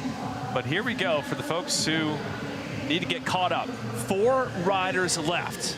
Dawid GODZIEK, who you see here, Nicholi ROGATKIN, Erik FEDKO, and Emil JOHANSSON. Wait for the wind to calm down a little bit, but a reminder, Emil JOHANSSON leads. We're going to see him last. He has 90 points. Nicholi ROGATKIN, who we'll see shortly, 88.34, and FEDKO has an 85.32. Do not be surprised if Dawid GODZIEK shakes things up here. So getting this competition off just in time, perhaps a little weather rolling in, and that wind is a sign perhaps of that. Here we go, now's his time. Canadian foot jam on that, which is super ultra BMX. That opposite tail whip on the flat drop, I'm almost sure it was. Oh, tire's blown. That's the end of his dream right there. Those super, super lightweight tires. That is a first that we have seen in all 3 runs. Yeah, it's the lightweight tubes, sorry, not the tires. Those inner tubes, they just seem to go pop all the time.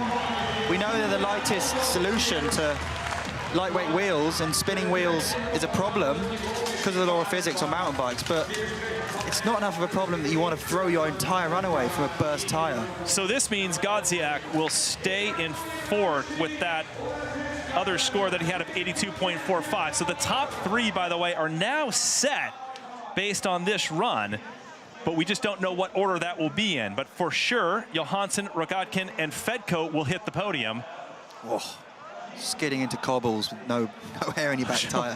It was an opposite tail whip on the first flat drop, which I think he's the only guy tail whipping it, so to make that the other direction, that would have scored super, super high. It would have been well up there. I'd have loved to have seen him finish this entire run. Yeah, good for, I mean, look at that. Still a smile on his face. He's got a top 5 finish. We see it far too often, people blowing tires in slopestyle. My career was plagued with it, and a few years on, it's just still a massive problem. Your dreams can just be thrown away. When you hear that bang, I mean, we heard it through the speakers here, but when you hear that bang go beneath your feet, it just comes with the most unreal wave of disappointment. I was telling you last night when I heard Cam McCall say, put a man on the moon, but we can't figure out how to get a tire not to pop on a bike. Exactly. I mean, there's already 80 PSI in these tires, probably. Yeah. That's what I run. So they're under immense pressure, and then you land on a hip like that and put so much side load through it, the tire just wants to peel off the rim. Different, you know, just a different type of like F1 racing. It happens there. It happens in so many different sports that have tires and air pressure and everything. But Dawid GODZIEK, class act, 28 years old. His brother Simon again pulled out because of injury. Would have loved to have seen Simon ride. Me too. What a shame. He really could have shaken things up here, but that's slopestyle. That's these long courses. All right, so the top 3 is now set. Now we just have to figure out which order it will be in. It'll be determined starting with Nicholi ROGATKIN, who currently is in 2nd place with an 88.34, and this guy has to go lights out in order to get into the 90s and take over the top spot and have a shot, knowing that Emil JOHANSSON is coming up, and Erik FEDKO. Would it be the front flip? Boom! Yeah, there it is. Right, we're off to an absolute flying start. I'm going to try and keep it together watching this one, but it's so difficult to commentate these tricks on 16 features when you are so hard rooting for the guy on the bike. I want Nicholi to bring it home because I just know he can. Look at that. He's thinking this time. Last time he was charging through this section. So it's been a cash roll so far on this step down. All eyes got something. There it is again. Bang! Big air time on that step down. Look at the focus on his face. Yeah, 3. Oh, man, he's off. Oh, I'm so frustrated. I hope he's okay. Definitely a guy who wears the most body armor, which is going to help, but that was a big slam. How do we think he's doing? He's physically not feeling it or just mentally not feeling it? It was all going so well. His feet were on the pedals too. They must have just been located slightly wrong by millimeters. This is a game of inches doing these tricks on bikes. With limited time in the air and so much on the line, you have to fit so much in. And this is why he's going for it right here. He knows what he has to aim for. I mean, he's got to get into that 90-point up range to beat Emil Johansson. And Nicholi ROGATKIN will not repeat his victory from 2017, but nevertheless will be in the top his 3. Saddle off. I really hope he doesn't carry on and do a load of tricks, because that sheared off seat post that probably looks like it could that might hurt. Find its way anywhere. Huge sign of appreciation by the fans. 70,000 out today, and many of them wanting to come out and witness this guy after making history in 2017 with that 1440. I mean, I truly believe the stars were going to align for Nicholi because of this course, because of his style, because of the just insane tricks he can deliver, and the way that this course allows him to repeat those tricks in various districts. Second's going to be all he can get. Nicholi, do not sit on that seat post. That thing looks sheared off and razor sharp. Has he forgotten? Someone ought to tell him. I've turned my eyes. Do you mind if I call him quick? He might answer. This guy seems so relaxed. Dude, he went to sit down then. Oh, poor guy. District ride means so much to Nicholi.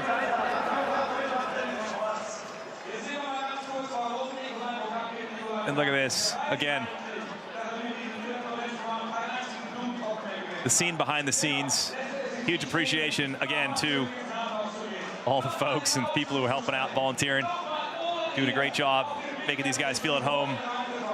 But Nicholi ROGATKIN will now await the run. Oh man, this is such a shame. Erik FEDKO, and FEDKO now gunning for either number 1 or number 2, where ROGATKIN sits right now. Excuse me. Oh, it's quite a big one. His ankle's twisted up good, but slid over those cobbles. So we're talking about this winning streak of 8 wins in a row from Emil Johansson. It's looking likely right now that he's going to extend it to 9, and the elusive curse of district ride stopping streaks might not apply to him. Of course, there's just one man left, right? One man left, but first, it's Erik FEDKO who we'll see next. But right one man left that can do it. Nicholi ROGATKIN, the showman, the daredevil of district ride. Yeah. Please don't do a 1440 with that razor sharp bar between your legs.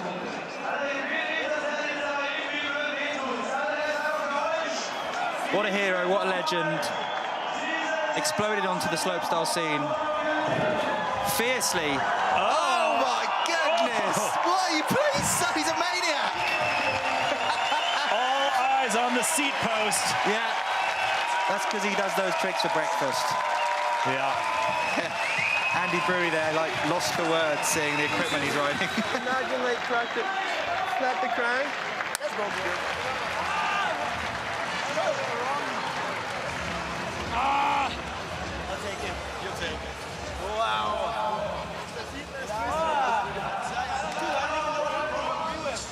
So, yeah, still did a 1080 with no saddle. Wow.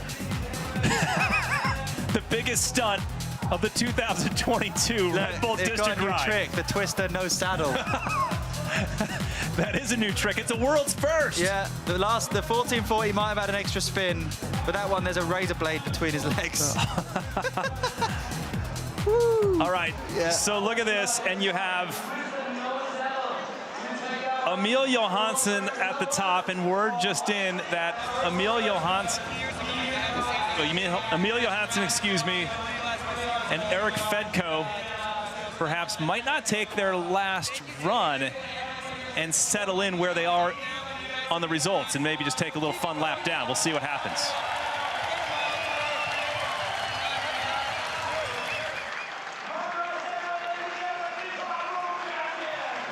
So right there, Nicholi ROGATKIN getting interviewed by one of the Andes down there for the fans and the crowd, addressing them. So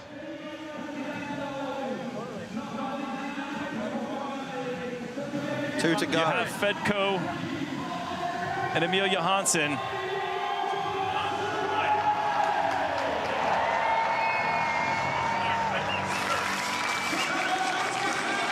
Yeah, let's do it.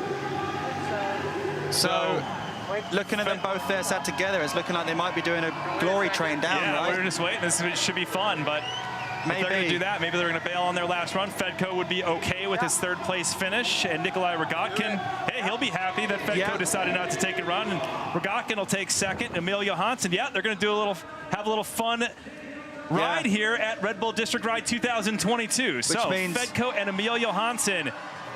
The podium will not change. Erik FEDKO in 3rd, Nicholi ROGATKIN in 2nd.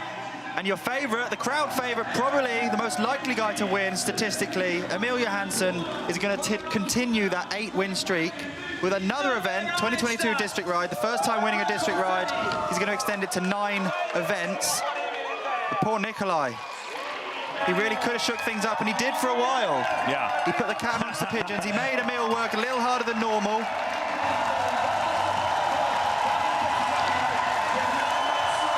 But it wasn't quite enough.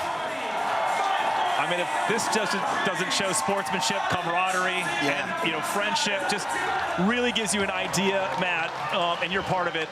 What an incredible culture that you guys live in. It's sick. These riders are pioneering and making kind of headway into a sport where the future's still unknown. Without, I mean, we're not in the Olympics, but X Games isn't part of mountain biking. It's a sport where these events allow riders to bring new tricks to the table, and they're so unusual. And riding through the streets of cities is such a cool opportunity. Massive shout out to the organisers, of course, Tarek Razuli and Resolution, and Red Bull for putting on such mega events for a sport where who knows what the future holds. All right,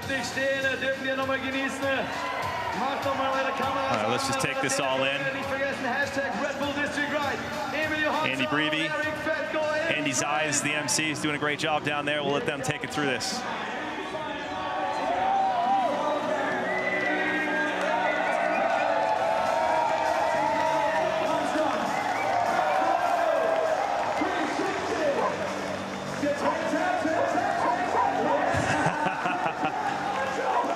Now they'll head up the elevator. Do you think 2 of them will fit in there? Good question. It's pretty tight. They're going to have to try, aren't they? So to get you up to speed, it will be win number 9 straight for Emil Johansson. Nicholi ROGATKIN in 2nd, and Erik FEDKO doing a nice lap with Emil Johansson for the fans. And they will settle for 1st and 3rd. Yeah. Podium, the German Red Bull rider.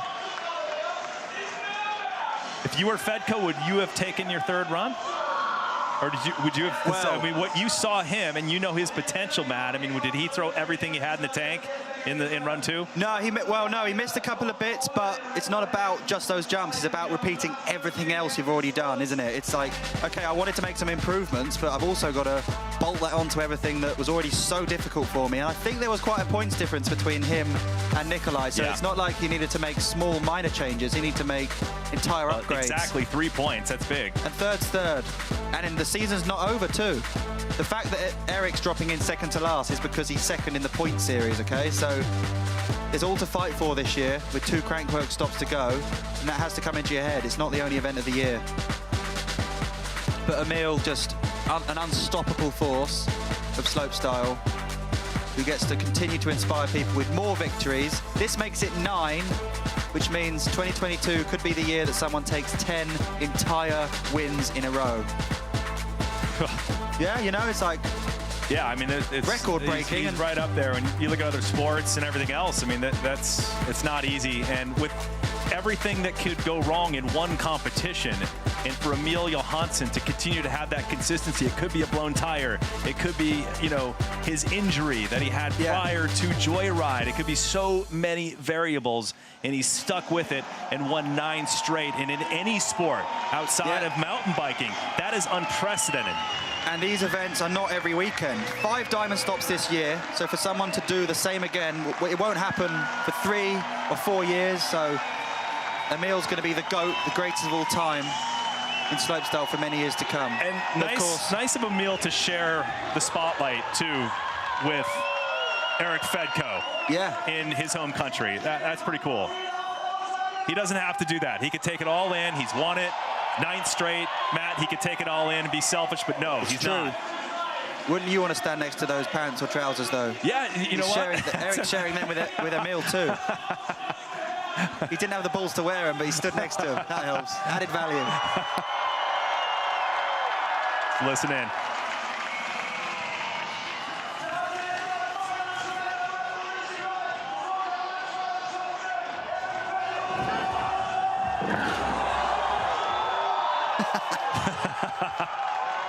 Even on a victory lap.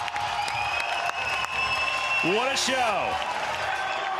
Emil Johansson wins Red Bull District Ride 2022. Nicholi ROGATKIN in 2nd. Erik FEDKO, the German rider, in 3rd, and the celebration begins.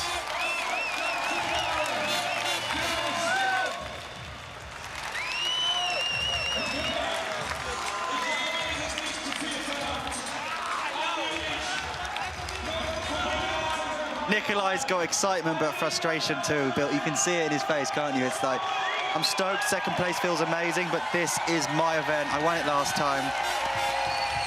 And he got a taste of it here, holding that top spot down for a good few hours.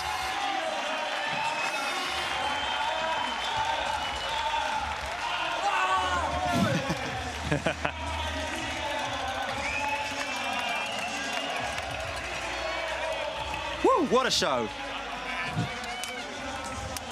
100,000 fans over the past 2 days, actually over the past 24 hours, coming out to see these guys.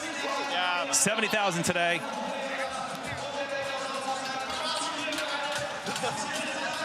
Emil Johansson prevails again. Oh, stomped that one. Hats or helmets? Hats. Yeah, I don't know if I have one. I don't have one. I don't have one either.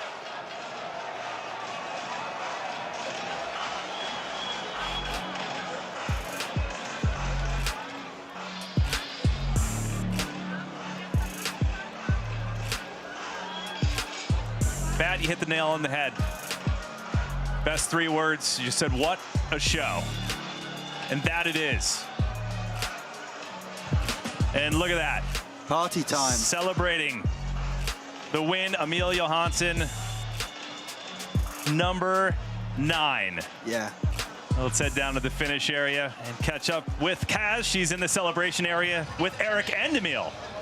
Emil, congratulations. You've just turned the winning streak of 8 into 9. Your first win at Red Bull District Ride. Congratulations. What does it mean to you to win here? It means everything to be able to be here in front of all these people and perform and showcase slopestyle in a not so usual environment. It's awesome. Thank you so much and congratulations. I'm going to turn to our poster boy, Erik. Congratulations. This is where it all started for you 5 years ago. How special is it to be back and on the podium? It just feels awesome. You know, 5 years ago, I was, yeah, I felt like a little kid here. No, yeah, I don't know.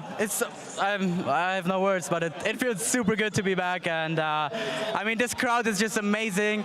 You ride through the city, there's people everywhere. It's full. It's like about 80,000 people here. And yeah, my family's here, all my friends are here, and it's just awesome. And my final question, any words on our champion? Sorry? Any words on our champion, Emil? Yeah, for Emil, it's he's the champ, you know. He wins everything. It's yeah, he's just an alien, you know. He's from outer space somewhere. Brilliant. He's unstoppable. Congratulations. Thank you very much. All right, thanks, Kaz. The gents all fired up. There's your top 3. ROGATKIN, gold medal for the hair. You have FEDKO, gold medal for the outfit. And then you have Johansson, gold medal for being Johansson. So, dominating district ride, Emil Johansson the Swedish sensation with number 9 and 90 points. So he keeps that streak going of that 90-point plus mark. Nicholi ROGATKIN of the United States with the silver. Erik FEDKO in his home country of Germany. 3rd place, bronze finish. Well done.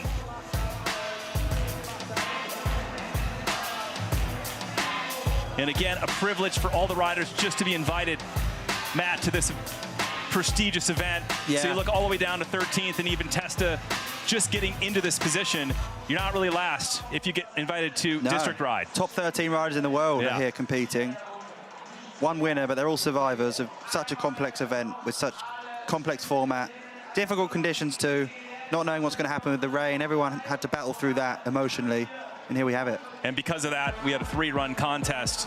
It all began yesterday, so you had 3 shots, and this is the 3rd place run from today, though. Erik FEDKO of Germany. A lot of confidence and style in this. Absolutely, such a varied trick bag, and he really used all of it. Up top, it was technical, spinning in unusual directions, doing downside tail whips, that was opposite, topside tail whips. Then it was in the finish area where we saw him really stretch out some tricks and show that he is like the extension master. Got a secret handshake with a knight. Where do you see this kid going? I mean, 5 years ago, he was the rookie. 5 years later, he's on the podium at District Ride. He's going to have a really long career.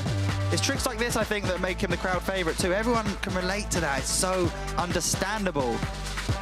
So, yeah, what a run. Really, really sensational. And then defending champion Nicholi ROGATKIN. What a huge run he had today. The first, which is the 2nd run of the 3, but the first of today's runs. Absolutely just crushing this. And, I mean, he came into this with so much aggression. And Matt, I mean, weigh in on this. Have you seen a run like this in a long time? No, it's really only this event where you can do stuff like this. Look, he did a twister there and a cash roll right before, cash roll on the step down, double whip on the cannon was amazing, and it was this moment here for that entire crowd of 1440, 4 full spins. And honestly, if that foot didn't come off, yeah, he's the man. Putting on a show. The king. But the man who is the most consistent from top to bottom, A to Z, checking all the boxes, Emil JOHANSSON of Sweden, taking the victory here at Red Bull District Ride 2022. What a show. Impossible to pick a single thing, a single flaw in this guy's riding. He can just win everything all around the world, and he can do it over and over and over again. So this could have been the day where he got knocked off the top step, but he proved to everybody that it's just not going to happen. He said, build me a course that I can't win on because it's not here, it's not Crankworks. We don't know when that day is going to come. It just, this run had everything. The arms came off, the feet came off. He did really, really nice back-to-back maneuvers in opposite directions, which I love and the judges love. It was amazing to watch. So Emil JOHANSSON of Sweden on this last hit. What a showman, what a great job, and proves why he is the best in the business. On a run, on a tear, since 2019, winning 9 straight. And what a spectacle, with all the fans coming out in the city of Nuremberg, Germany, to see the best of the best. Now for the awards. We'll let Andy Breivy and Andy Zeiss, our MCs for the event, take it over from here for the award ceremony. Die Könige, die Kaiser des Red Bull District Rides 2022. Was 2017 für ihn ein Durchbruchjahr war. Mit einem 4. oder 5. Platz, bin ich mir 100% sicher, hat ihn jetzt belohnt mit einem 3. Platz. 3rd place makes him night für Erik FEDKO.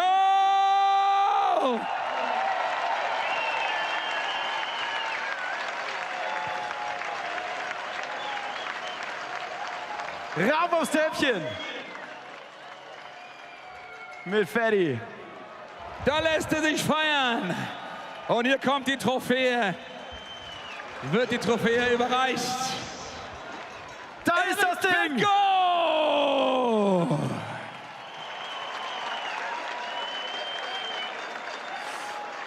So, dann holen wir doch den Zweitplatzierten zu uns. Alles auf eine Karte gesetzt. Er musste auch, um den Schweden hier nochmal versuchen zu verdrängen. Heute hat es nicht geklappt, aber er hat sich Platz 2 erkämpft. Representing the United States of America, ladies and gentlemen, Nicholi ROGATKIN!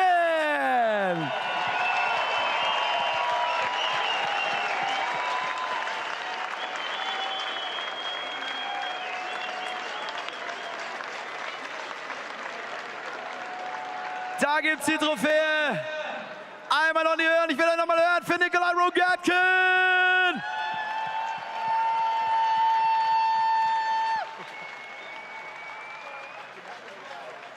Und Ladies and Gentlemen, es gibt nur noch einen Platz zu besetzen.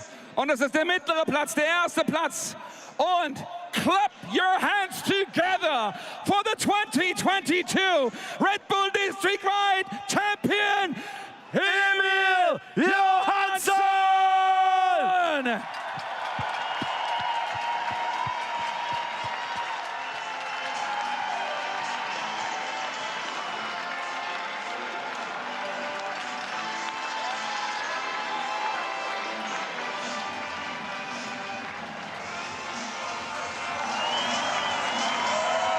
Das sind sie!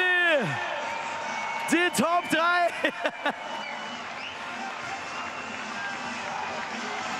Die wurden gerade den Fahrzeuge entwendet. Den wurden gerade die Fahrzeuge entwendet. Ist okay, die Fotografen hauen hier nochmal das Beste raus am Bildern, was geht. Alle nochmal nach oben, ladies and gentlemen, one more time, make some noise for our top 3 of Red Bull District Rides. Emil Johansson, Nicholi ROGATKIN and Erik FEDKO!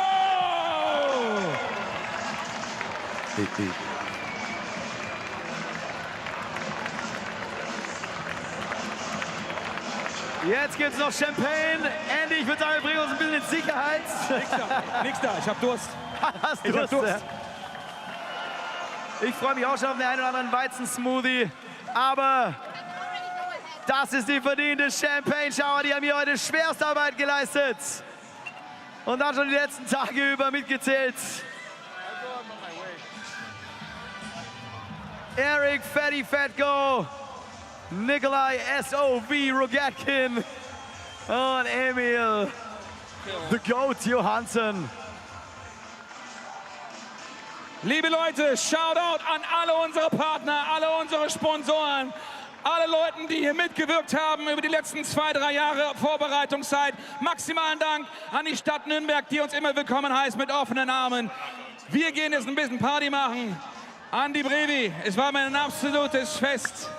Und mir erst. Andy Theis, ladies and gentlemen, thank you very much. Ich hoffe, wir konnten euch zu eurer Zufriedenheit hier heute durchs Programm führen. Der absolute Wahnsinn. Ich glaube, ich brauche jetzt erstmal Urlaub. Das hilft wahrscheinlich gar nicht mehr. Ich brauche Delfintherapie. Es war ein mega Slopestyle-Fest. Bitte so schnell wie möglich wieder. Du brauchst Delfintherapie. Ich gönne mir jetzt erstmal noch gar nichts.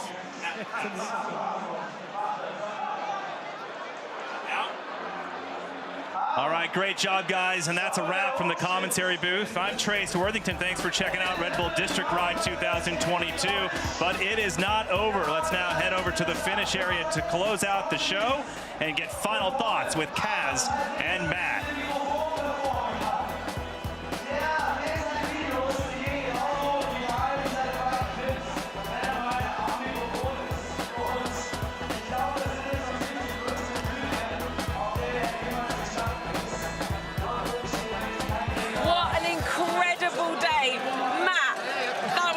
Phenomenal.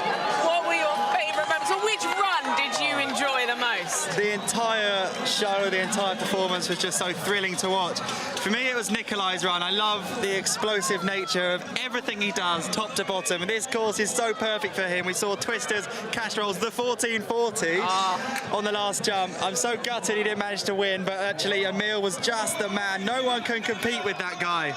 And we've actually had over 120,000 spectators across the 2 days, 90,000 today.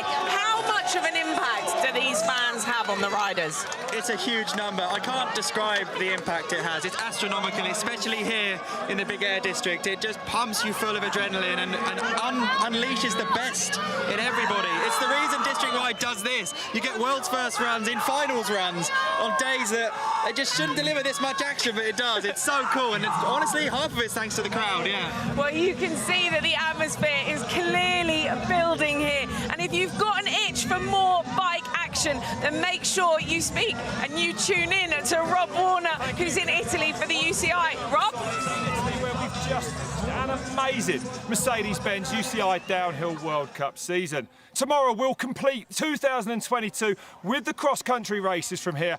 Will Nino Schurter claim his 8th overall in the men's race, a record-breaking 8th title? We'll also have a brand new name in the history books in the women's category. Anne Terpstra, Rebecca McConnell and Alessandra Keller all racing for the title. Join us from midday Central European time for all the action. Back to you. Matt, I've had an absolute blast. I could hear you in my ear having a blast. Give me your final thoughts on today. Just please don't make us wait another 5 years for a Red Bull District Ride. We've had a taste and we've got an itch for more. We need more. It's been absolutely brilliant. That's it from us here at Red Bull District Ride 2022. Emil Johansson is your champion. From Trace, Matt, Anna and myself, Kaz, thanks so much for watching and see you next time.